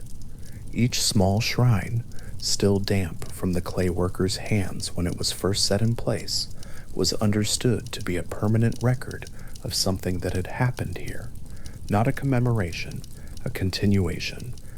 The place where a piece of Osiris had been found and rites had been performed over it remained, from that moment forward, a place where those rites could be performed again and again, the original act folded into the structure of ongoing religious time. Near Busiris, in the northern delta, the tradition held that what was recovered was the spine, the vertebral column that the Egyptians represented in their iconography as the Djed pillar, one of the most enduring and widely reproduced of all Egyptian sacred symbols. The Djed was carved in relief on temple walls, cast in faience, painted on tomb objects, worn as an amulet around the necks of the living, and placed among the wrappings of the dead. Its form was abstracted, a vertical column with a broad banded crown, rising from a narrow base, but what it meant was explicit and consistent across many centuries of Egyptian religious practice. It was Osiris's spine, and by extension, it was the backbone of the world itself, the vertical axis around which things could be properly arranged, the thing that held what would otherwise collapse. When the Djed was raised in the annual festival rites, the gesture was understood as a reenactment of the moment of Osiris's restoration. The spine returned to its proper orientation, the world corrected. Isis and Nephthys finding the spine near Busiris was not only a step in the search, it was the theological foundation of a rite that would be performed at that site every year for centuries after. The myth folded into the calendar, and the calendar folded into the body of the god. The search moved across the country with the particular quality of movement that very purposeful work in a very large space produces, unhurried at any individual moment, covering enormous distances over time. The sisters separated to cover different stretches of the delta, their voices occasionally audible to each other across the water and the reeds, the same mourning formulations heard faintly from different distances as each piece was found and the rites performed over it. In some versions of the tradition, other divine figures assisted in specific parts of the recovery. Anubis, the jackal-headed god of the embalming rites, was understood to have had a role in the preparations at certain sites, but the central human fact of the search, if the word human can apply to goddesses, was two figures working the same ground over a long and careful time, each one knowing what the other was doing, even when they could not see each other through the reeds. The Nile fish that had consumed the phallus of Osiris was most often identified in the tradition as the Oxyrhynchus, a species whose name the Greeks used for the Egyptian fish they observed to be held as sacred and forbidden in the region around that city of the same name. In some accounts, the Lepidotus is named instead, and in others, the Nile carp. The tradition is not fixed on a single species, which is consistent with how these mythological attributions worked across the landscape. Different cities and different priestly communities preserved different versions, each with equal sacred authority within its own site. What the accounts agree on is the consequence. Each of the fish species associated with this act became taboo, forbidden to eat, forbidden to catch in nets in the waters adjacent to certain sacred sites, in the communities that held this version of the story as their own. An entire set of regional food prohibitions was grounded in this one moment in the myth. The fish moved through the dark Nile water, unhurried and indifferent, wholly unaware that it had become the material cause of a ritual restriction that would hold for generations. The tradition was specific in this way about consequences. The divine world and the natural world intersected not only at the level of great cosmic events, but in the ordinary life of fishing settlements, in what was and was not pulled from the water, in what was and was not permitted on a table near the river's edge. Isis held the problem of the missing piece with the specific quality of attention that the tradition attributed to her above all other divine characteristics, a mind that did not accept what was simply impossible and begin elsewhere, but stayed with the impossibility until it found the angle at which it was not, in fact, impossible at all. The body of Osiris could be made whole, not whole as it had been before, not identical to what had existed, but whole in the sense that mattered for what came next, complete enough for the rites to be performed, for the breath to enter, for the continuity between the living world and what lay beyond it to be re-established. The replica she crafted, golden in some accounts, wax in others, was not a substitution the tradition regarded as a diminishment. It was an act of creative power sufficient to the need. The Egyptian sacred imagination distinguished between what existed in its original material form and what existed through the enacted recognition of the divine, and what Isis made was real in the second sense, which was the sense that the rites required. The conception of Horus that followed was understood in the tradition as a genuine miracle, and the miracle was precisely that it was possible at all, given what had been lost. And in the quiet that followed the recovery of the last piece, the tradition describes the sisters gathering around the reassembled body in the place where the rites would be performed. The Jumilahak papyrus and the older pyramid texts both preserve elements of what happened here, though the accounts differ in their specific details, and the pyramid texts are by several centuries the older of the two, inscribed on the walls of royal burial chambers from approximately 2400 BCE onward, making them among the earliest written accounts of this moment in human religious literature. The place where the body was gathered was understood as liminal in a precise theological sense between the living world and the domain of the dead, the boundaries between those conditions made permeable by the divine presence assembled there and by the weight of what was about to be performed for the first time. Anubis arrived at the edge of the lamplight with the same quality of purposeful arrival that Nephthys had displayed at the marsh, present because he was needed, carrying what was required, the preparation already understood. In the Egyptian tradition, Anubis was the god of the embalming process and of the threshold between the living and the dead. Depicted with the head of a jackal and the body of a man, his form combining the animal known to haunt the margins of desert cemeteries with the human figure capable of performing the careful, sequential, ritually exact work of preparing a body for what came after life. The tradition held that what he did over the body of Osiris was the first embalming ever performed. Every subsequent mummification that the Egyptian priests conducted, across centuries and across the whole extent of the country, from the Delta to Elephantine at the southern border, was understood as a reenactment of this original act. Every wrapped body was, in the theological sense the priests maintained, Osiris. Every embalmer was, in the ritual sense of the role, Anubis. The first time a thing is done, in the Egyptian sacred understanding, it does not only establish the precedent, it establishes the essence of which every later performance is an instance. Anubis wrapping Osiris in white linen was not the prototype of a practice that would develop independently afterward. It was the act itself, folded into every repetition of it. The length of white linen was prepared with the care that the tradition associated with the rite at every stage, not urgently, not efficiently, but correctly.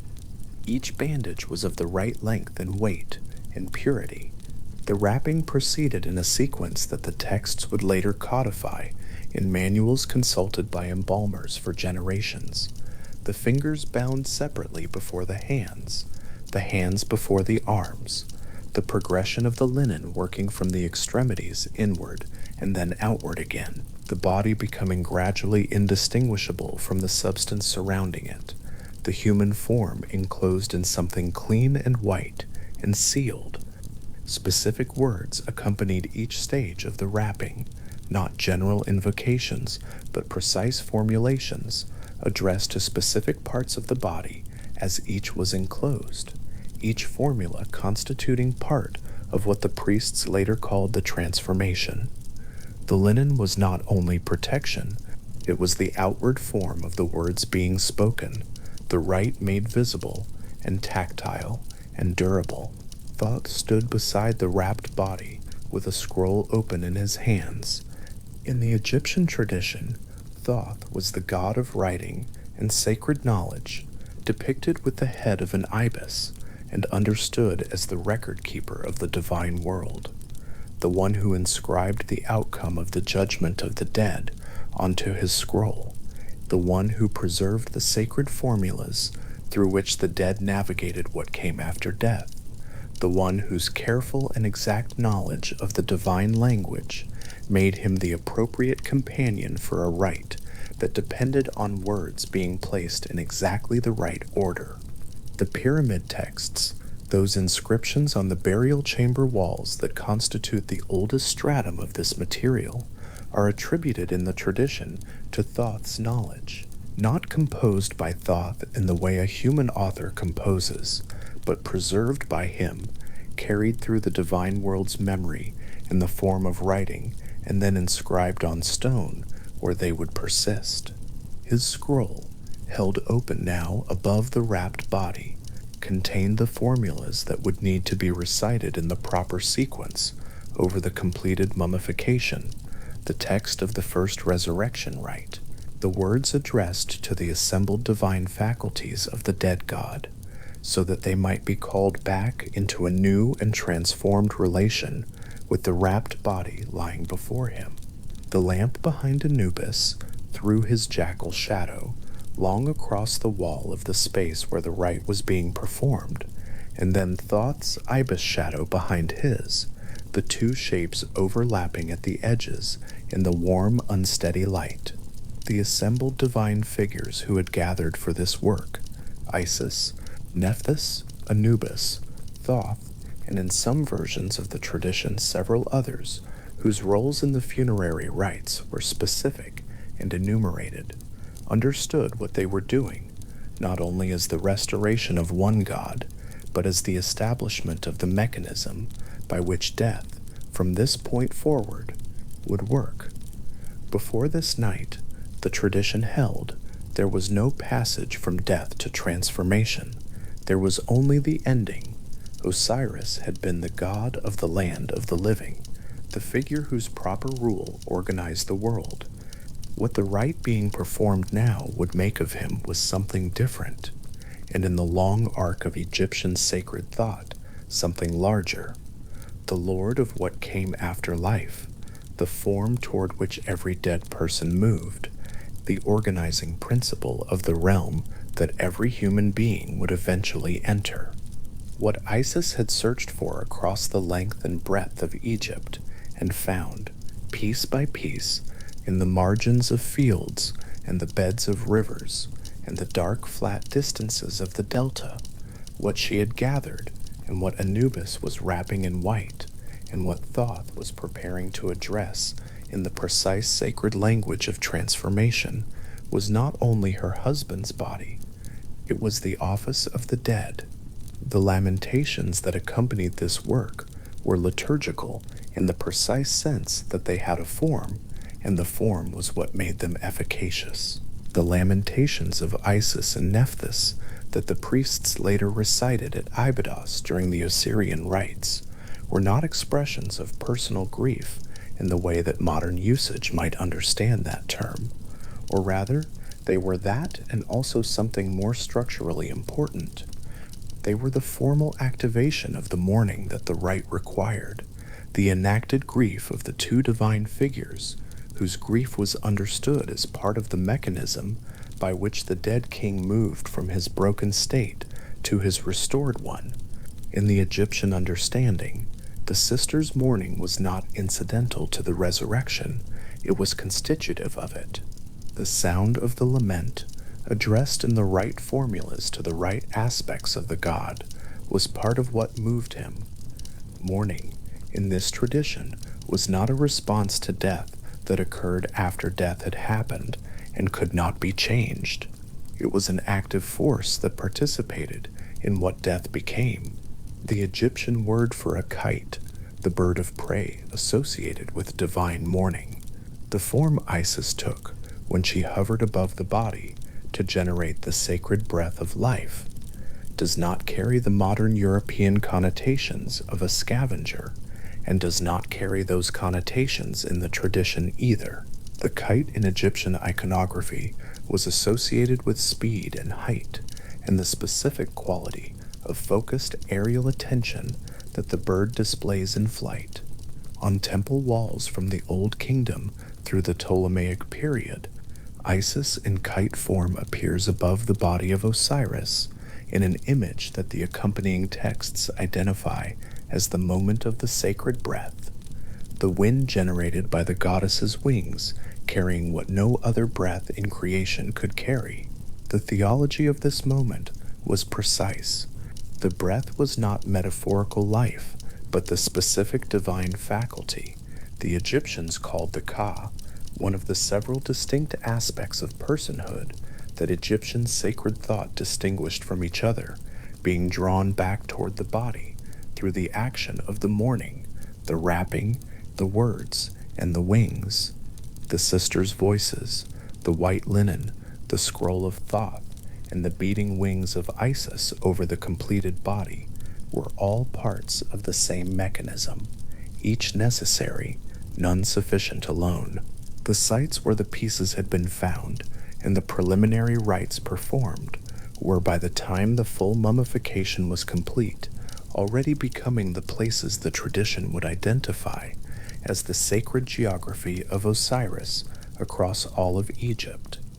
Abydos in Upper Egypt, which claimed the head, had been a site of royal cult since the earliest dynastic period, and would become in the centuries following the supreme center of Osirian worship, the place where the king's own mortuary identity was most fully anchored, where the great Seti I and later Ramesses II would build the most significant of all the Osirian temples, where the annual Koyak festival rites would be performed with the greatest elaboration. Edfu, Heracleopolis, Memphis, Elephantine, each city that held a piece held, in the tradition, a permanently sacred relationship to the god and to the transformation he had undergone. The myth was functioning simultaneously as a story and as a theological map of the country, every geographic location finding its sacred meaning in relation to this one event.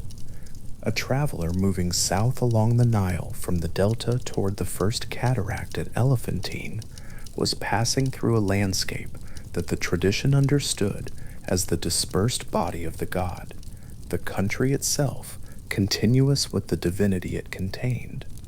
The wrapping was nearly complete. Anubis worked with the particular slowness of someone for whom exactness is not a constraint on the work, but the work itself, each fold placed where the rite required it, each turn of the bandage following the sequence that Thoth, to his left, was reading in a low and steady voice from the text on his scroll. The columns of hieroglyphs ran from top to bottom in careful parallel lines, the individual signs of each formula placed with the precision the tradition attributed to Thoth's nature, which was understood as the divine embodiment of the principle that sacred language worked only when it was exact. A word placed incorrectly, A formula recited in the wrong sequence was not a slightly less effective version of the right words. It was something different, something that did not accomplish what was needed. The care Thoth brought to the reading was the care that the difference between working and not working demanded. The lamp's flame was steady in the still air of the chamber. No wind reached this place. The figures assembled around the body cast their shadows against the walls, the jackal, the ibis, the two women who had walked the entire country in this direction, and the shadows did not move, because the bodies casting them were still. The ordinary sounds of the outside world, the marsh birds, the movement of water in the delta channels, the low animal sounds of the night, were inaudible here. What was audible was the voice of Thoth reciting the formula, and the faint sound of Anubis drawing the last length of linen into place. And beneath both of those sounds, something that the tradition's texts describe but do not fully characterize, the quality of gathered divine attention concentrated in one place, which was not a sound, but was not a sound either. The hum beneath the silence of a room where something important and irreversible is being done correctly for the very first time. The last bandage was placed and bound. Thoth read the closing line of the formula, the final hieroglyph in the final column of the final text, and then the scroll was closed and set aside. The body of Osiris lay before them, wrapped entirely in white linen, the form visible beneath the bandages as a continuous gentle shape, the outline of a figure that had been 14 separate things scattered across the length of a country, and was now one thing again, not identical to what it had been, but complete in the sense that the rite required and the tradition held as sufficient. The lamp burned steadily in the air above it. No one in the room moved immediately. The rite was finished, and the finishing of it created a stillness of its own, the particular stillness that settles after something long and careful and genuinely difficult has been carried all the way through to its proper end. Isis stood with her hands folded at her sides and the lamplight on her face. Nephthys stood beside her with the same stillness, the shared direction replaced now by the shared fact of completion. Anubis had set aside the last of the linen and remained where he had knelt to perform the final binding, the posture of someone who understands that the work is done, but that the work was serious enough that standing immediately and simply moving away would not be appropriate. Thoth's scroll lay closed to one side. The 7 assembled sacred faculties of the god, the components of divine personhood that the Egyptian tradition named and enumerated and addressed separately in the formulas, the Ka, the Ba, the AKH, and the others, were now, in the tradition's understanding, arrayed around the wrapped body in a new configuration, a new relationship to the form they had been separated from and were now invited back toward. The tradition does not describe a sudden visible change. It does not record a light appearing above the body, or the linen moving, or any dramatic outward sign that what had just been done had worked.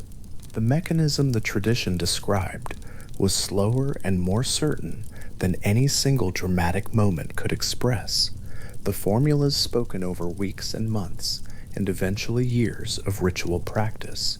The rites performed at every site across the country. The annual festival repetitions at Abydos and Busiris and the other cult centers layering each year's performance over the last until the original act was not only a story from the mythological past, but a living structure of ongoing sacred time. The body wrapped in white linen in the lamplight was the first Osiris.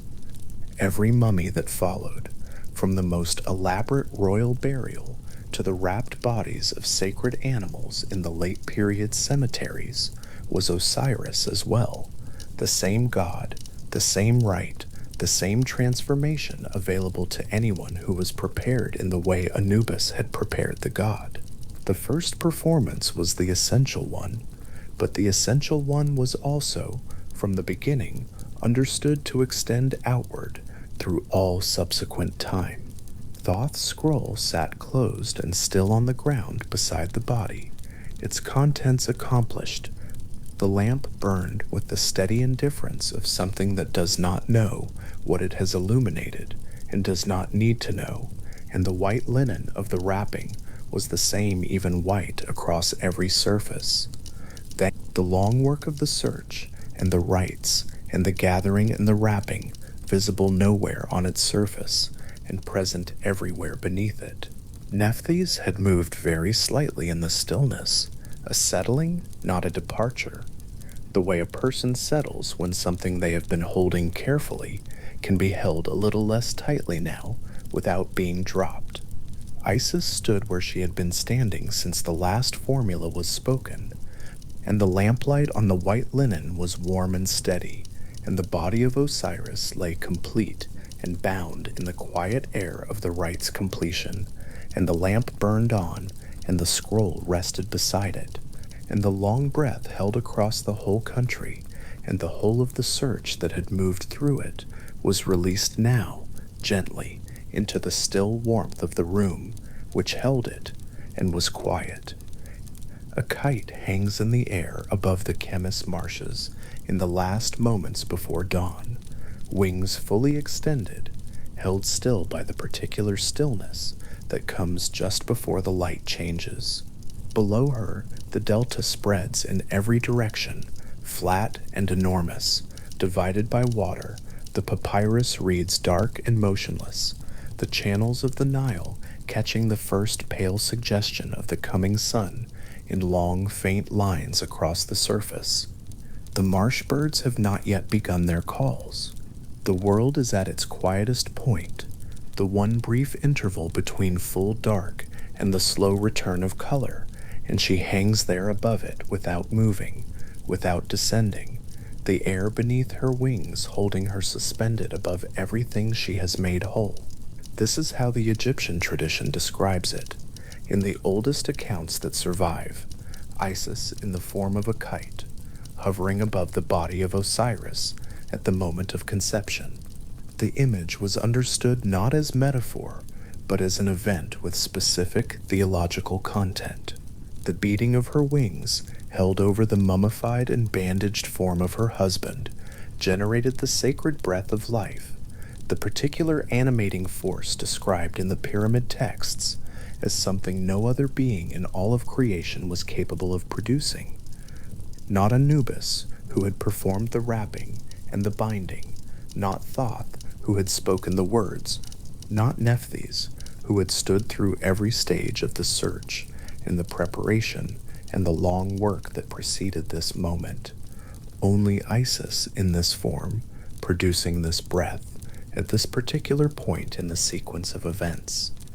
The tradition is precise about it. The act was hers alone. The kite form carried its own meaning within Egyptian iconography. The bird appeared on temple walls from the earliest dynasties through the Ptolemaic period, always in association with mourning and protection, depicted with wings spread, hovering, the body long and tapered, the eyes watchful. When artists carved or painted Isis in this form, they were placing her within a visual vocabulary that any Egyptian observer would have recognized immediately. The goddess in her most protective aspect, present at the threshold between death and life, performing the act that the threshold required. The image on the temple wall and the image the myth described were the same image, reinforcing each other across whatever medium they appeared in, neither one the explanation for the other, but both pointing at the same thing. The pyramid texts themselves are among the oldest written documents in human history, inscribed on the walls of burial chambers belonging to pharaohs of the 5th and 6th dynasties from around 2400 BCE. They contain the earliest written record of Osiris, Isis, and the events of their myth, including the moment at Chemis. Reading them now in translation, The sense of age is not abstract. These are sentences that were being cut into stone more than 4,000 years ago in chambers that were sealed and intended never to be seen again, their words functioning not as literature to be read, but as power to be present. The conception of Horus from the body of Osiris, this specific event, this precise mythological moment, is documented there at the beginning of the written record, before almost anything else that survives. The marsh at Chemis was held in Egyptian belief to be a liminal place, one of the sites where the membrane between the natural world and the divine world was thinner than elsewhere, where things that could not happen in ordinary space became possible. The word Chemis itself referred to a mythological location in the delta, a floating island of papyrus, where Isis gave birth in seclusion and safety, hidden from the reach of Set. In the tradition, she had companions during the birth, 7 scorpion goddesses who had traveled with her and who surrounded the infant in the hours and days that followed, their purpose absolute and unwavering. The Metternich stela, a healing stela carved during the reign of Nectanebo, II, and now housed in the Metropolitan Museum of Art, names them individually: Tefin, Defin, Maestet, Maesteth Petet, Thetet, and Matet, 7 names, carefully preserved, each one belonging to a figure whose function was the protection of the child who would become Horus. What is preserved in those names is something worth sitting with for a moment. The scorpion goddesses are not major figures in the larger architecture of the Egyptian pantheon. They do not appear at the center of the great creation accounts or at the moments of cosmic decision. They belong to this single episode, to this one child in the marshes, to the specific task of keeping him alive through a specific period of vulnerability.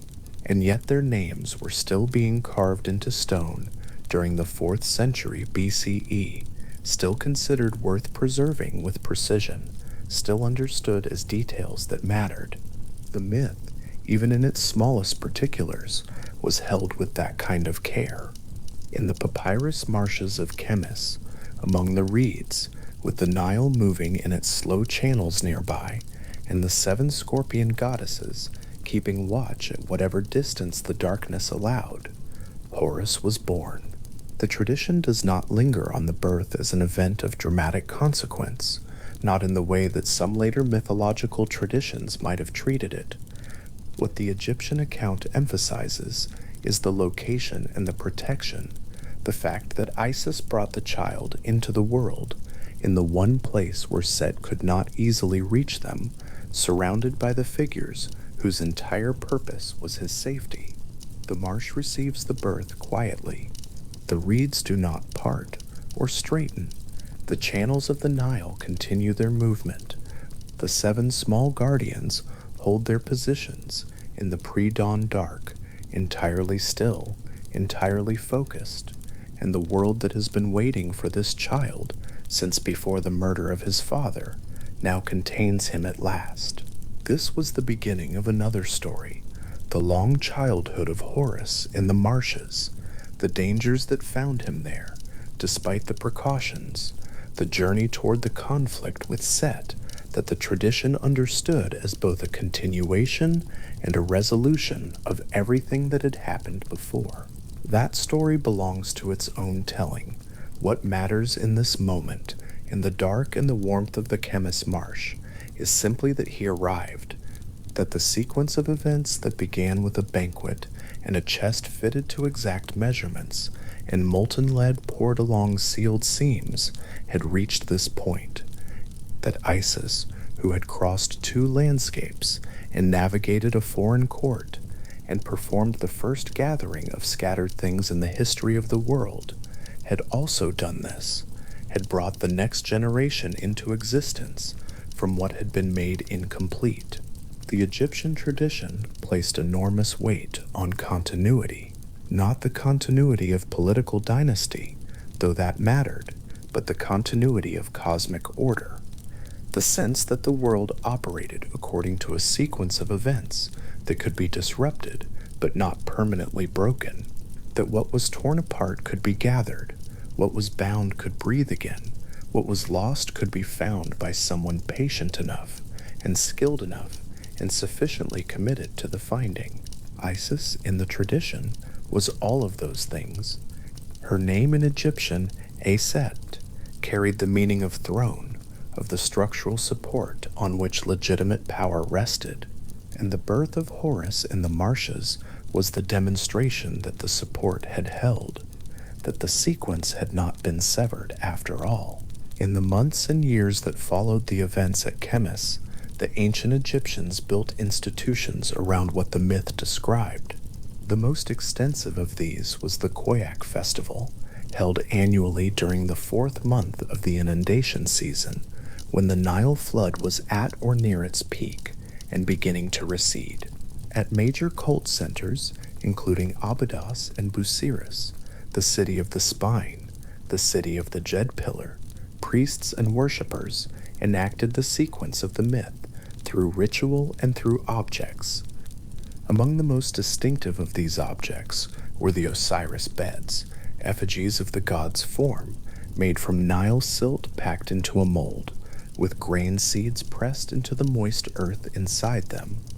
Through the course of the festival, those seeds would germinate, in the lamplight of the temple, in the kept interior warmth of the sacred space. The first pale shoots would push up through the dark soil of the effigy's chest. Osiris growing green from within himself, the myth made visible in the simplest possible biological terms, and the reliefs that document the Koyak ritual sequence in detail survive at the Temple of Dendera, carved during the Ptolemaic period, but recording practices of much earlier origin. Looking at those reliefs, or at descriptions of them, what stands out is the precision of the sequence, the ritual steps laid out in order, each one corresponding to an episode in the myth, nothing left to improvisation or individual interpretation. The grinding of the grain, the mixing with water and Nile silt, the molding of the effigy, the planting of the seeds, the germination, the wrapping, the raising of the dread pillar at the festival's conclusion. Each action in the ritual was an echo of an action in the story, and performing the ritual was understood as participating in the myth, not merely commemorating it. The priests who conducted the Koyak rites were, in the framework of the tradition, doing what Isis and Nephthys and Anubis and Thoth had done, in their specific roles, in a specific sequence that the world required. The Jed pillar that was raised at the end of the Koyak festival was an ancient Egyptian symbol, whose form, a vertical column with horizontal banded tiers near the top, represented the spine of Osiris, the piece that Busiris had claimed, and that the tradition associated with stability and endurance. To raise the Djed pillar at the festival's end was to reenact the moment of Osiris's restoration, his return to wholeness, the reassembly completed, and the god made vertical again. It was also a gesture toward the coming agricultural year, the flood receding, the black silt left behind, the planting season beginning, the god whose body was the earth, and the fertility of the earth, raised upright again in the ritual, just as the year turned toward growth. The myth and the agricultural calendar were not two separate things that happened to run in parallel. They were understood as the same thing. The colors associated with Osiris in Egyptian iconography carried this agricultural meaning explicitly. His skin was painted green in many representations, the particular green of new vegetation, of the first shoots rising from wet soil, of the plants that depended on the Nile's faithful annual gift of water and silt. In other representations, his skin was painted black, the black of the Nile silt itself, Kemet, the fertile dark earth that the Egyptians used as one of the names for their own country. Both colors said the same thing in different registers. Osiris was what the inundation left behind. Osiris was what grew from that leaving. The god who had been torn apart and reassembled was also, in the simplest physical terms, the thing that the river deposited on its banks every year without fail, the dark, generous earth that made it possible to eat and to survive and to continue, standing before a painted image of Osiris in an Egyptian temple, the green or black skin, the white mummy wrappings, the crook and flail held crossed at the chest, the atf crown with its ostrich feathers. An ancient Egyptian worshipper would have been looking at a figure that carried all of this simultaneously. The god of the dead, whose kingdom was the underworld that every Egyptian expected to enter after death. The god of resurrection, whose return from dismemberment guaranteed that death was not the end of the story. The god of the Nile's annual generosity, whose body was the silt and whose renewal was the green coming up from the wet ground. The husband of Isis, the father of Horus, the murdered king whose murder had not undone him. All of these things in one image, one figure, one name, spoken in the temple, with specific effects attributed to the speaking of it. The funerary tradition that the myth generated was one of the most elaborate in the ancient world. Every Egyptian who died, in the tradition's fullest expression, was understood to become Osiris, was given the god's name as a prefix, was wrapped in linen as Anubis had wrapped the first body, was judged before the divine tribunal by criteria that the myth had established. The heart of the deceased was weighed against the feather of Ma'at, the principle of cosmic order and right balance, in a ceremony described in the Book of the Dead with the same precision applied to the Koyak ritual sequence. To weigh the heart correctly was to pass through to the field of reeds, the Egyptian afterlife, a luminous agricultural place where the dead continued to live in a state that the tradition described as genuinely desirable, not merely tolerated. The myth of Osiris was not, from the Egyptian perspective, a story that happened once to specific divine individuals. It was the structural template of what happened to everyone. This is why the priests who embalmed the dead understood themselves as enacting the role of Anubis. This is why the women who performed the mourning rites at funerals were understood as enacting the roles of Isis and Nephthys. The lamentations of Isis and Nephthys, the liturgical text composed from the mourning cries of the two sisters as they searched for the pieces of Osiris, was recited at funerary ceremonies. The words of divine grief spoken over ordinary human bodies as a way of placing those bodies within the mythological sequence that guaranteed their continuation. To say the words was to activate the sequence. To perform the ritual was to enter the story, not as audience but as participant, in a role that the story had already defined and whose function was already established. The priests and ritual specialists who maintain these traditions across the centuries of Egyptian civilization were not performing a fixed, unchanged liturgy. The myth itself varied in the number of pieces into which Osiris was dismembered, in the specific identities of the fish involved, in the locations claimed by different cities for different body parts, in the theological weight assigned to each episode. Different cult centers emphasize different aspects of the story because different aspects of the story serve different local purposes. Abydos, with its claim to Osiris's head and its position as the supreme Osirian cult center, held the myth in one particular configuration. Osiris, with its claim to the spine and its association with the Jed pillar, held it in another. Memphis, Edfu, Heracleopolis, Elephantine, each city, each region held the portion of the myth that corresponded to the portion of the god it claimed, and the full myth could only be assembled from all of them together, which was perhaps the point. The geography of Egypt, in this sense, was a map of the myth. To travel from the southernmost reach of the country at Elephantine, where the Nile emerged from its cataracts and entered Egyptian-controlled territory, northward through the long valley of Upper Egypt, through Memphis, and into the flat openness of the delta, and then out through the delta's multiple mouths into the Mediterranean, was to travel through a landscape that had been organized around the story of Osiris's body for thousands of years. Each city along the route could tell the traveler what it held, what portion of the god had rested there, what shrine or pillar or relief carved on a temple wall marked the spot. The myth was not behind the landscape.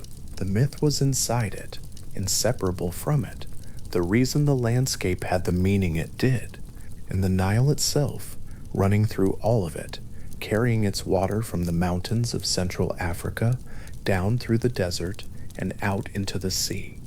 The Nile was also Osiris, not symbolically Osiris, in the way that a poem might use a river as a figure for something else.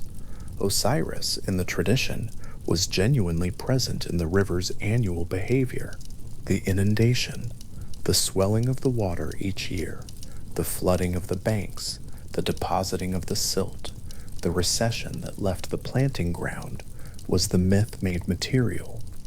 The green that rose from the black earth in the weeks after the flood receded was the god growing from himself, the restoration happening again as it happened every year, the dismemberment answered once more by the reassembly. There is something in this way of understanding the world that the Egyptian tradition held without apparent strain or contradiction. The myth was historical, in the sense that it described specific events that had occurred and that had shaped the current state of things. It was cosmological, in the sense that it explained why the world was the way it was, why the Nile behaved as it did, why the dead went where they went, why the pharaoh was who he was. It was liturgical, in the sense that it could be performed, and that performing it was understood to have real effects on the world. And it was present, in the sense that its events were not concluded, but ongoing, happening again in every flood, every harvest, every death, every funeral, every ritual in every temple, from Elephantine to the delta mouth. The story did not end, it repeated, and in repeating, it held the world in the shape that the tradition said the world was supposed to be. At Abydos, where Osiris's head was claimed, and where the cult of the god reached its highest expression, pilgrims came from throughout Egypt to participate in the annual rites. The journey to Abydos was itself understood as a sacred act, a retracing, at human scale, of the mythological geography. To arrive at the city, to stand before the great Osirion that was built in the time of Seti I as a symbolic tomb for the god, to participate in the rituals that enacted the search and the gathering and the restoration, was to enter the myth from within, to stand in the position of one of its figures for the duration of the ceremony, and to carry that position back into ordinary life afterward. The boundary between the story and the world was, in the Egyptian understanding, permeable by design. The Osirion itself, a vast, dark granite structure built below ground level at Abydos, surrounded by water that filtered in through the floor, its great stone blocks assembled without mortar, was built to look like the time of the world's beginning. The architects who designed it were reaching back past the conventions of Egyptian temple architecture towards something older and more elemental, an image of the primordial mound rising from the dark water before the gods had made anything else. Osiris's mythological tomb, built to look like creation's beginning. The god of death, housed in an image of origin. The tradition understood these two things, the beginning and the end, the first emergence and the last return, as versions of the same gesture, circling around each other in the dark water.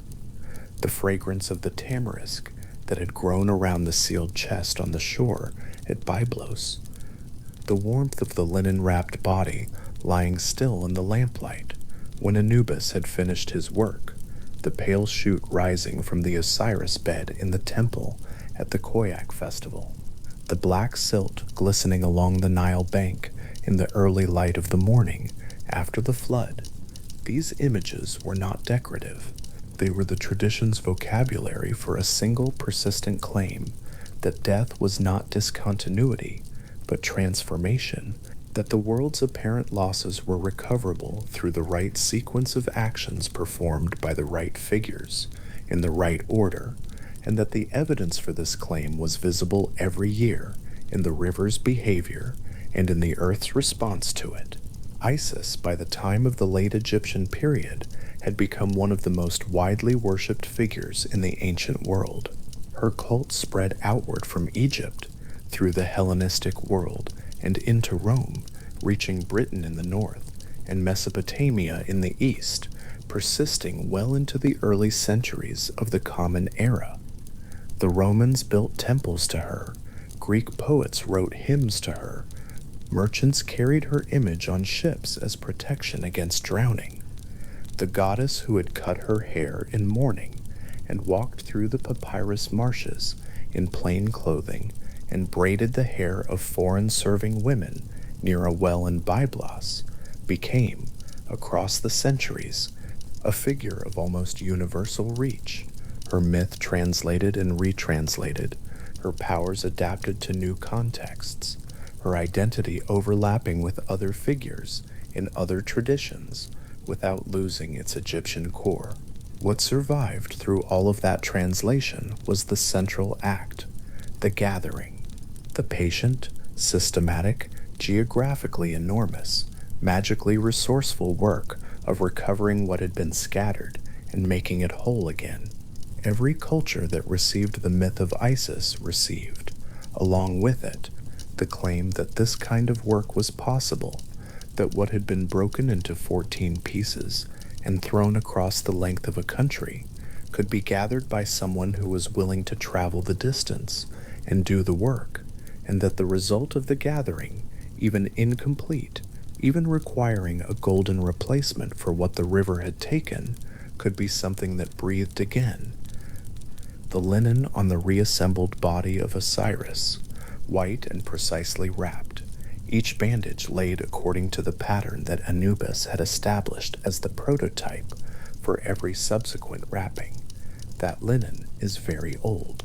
The words that Thoth read from his scroll, the resurrection spell in careful columns of hieroglyphs, each sign placed with the understanding that the correctness of the placement was part of the spell's function. Those words are among the oldest words in the record. The kite above the marshes at dawn, wings extended, generating the breath that only she could generate. That image was being painted on Egyptian temple walls before Rome was a city, before Greece had written down its oldest stories, before most of the civilizations that would eventually inherit or encounter the Egyptian tradition had come into existence. The marsh at Chemis is still there, in the sense that the delta is still there, flat and green and divided by water, the papyrus reeds replaced in many places by other growth, but the geography intact, the Nile still moving through its channels toward the sea. The inundation is no longer what it was. The Aswan High Dam has altered the river's annual behavior in ways the ancient Egyptians could not have anticipated. But the silt the river carried for millennia is still in the soil of the delta and the valley, still the black, fertile ground from which everything in that part of the world grew. Osiris is present in it, in the way that the tradition said he was present, not as a surviving personality, but as the accumulated generosity of the river, the long deposit of what the flood left behind across thousands of years of annual faithfulness. The temples at Abydos still stand, partially. The reliefs at Dendera are still legible, the Koyak sequence still visible on the walls of the outer hypostyle hall for anyone who travels there and looks. The Metternich stela stands in its case in New York, with the 7 scorpion goddesses' names still readable in the dense columns of text surrounding the carved figure of the infant Horus. The pyramid texts are still in the chambers where they were first inscribed. Beneath the sand at Saqqara, some of those chambers open to visitors. The ancient words still on the walls in the dark, green-painted hieroglyphs pressing outward from the stone, as they have pressed outward from the stone for 4,000 years. The tradition has not ended. It has changed form, as the Egyptian tradition itself changed form across 3,000 years of continuous practice, the names shifting slightly between the Old Kingdom and the Middle Kingdom, and the New Kingdom, and the Late Period, and the Ptolemaic Period, and the Roman period, the theological emphasis moving, the ritual sequence elaborating, the myth absorbing, and being absorbed by the other traditions it encountered. But the core of it, the chest on the river, the tamarisk tree on the shore, the 2 sisters moving through the delta marshes in the gray pre-light, the body made whole and bound in white, the kite above the water, those images have been in the world since before most of the world's other stories began. They are still in the world now, carried in the texts and the stones and the scholarship that attends to them, still doing the thing that myths do, which is to describe the shape of things in a language that stays with the describer long after the specific words have gone. The sky above the Chemis marshes lightens very slowly. The gray that precedes the sunrise is long and gradual in that flat, water-divided landscape, the light coming from everywhere at once rather than from a specific point, the reeds emerging from the dark by degrees, the channels of the Nile catching the increasing brightness in the quiet way that still water always catches light, not reflecting it back sharply, but holding it, diffusing it, making it part of the surface rather than a feature imposed on it.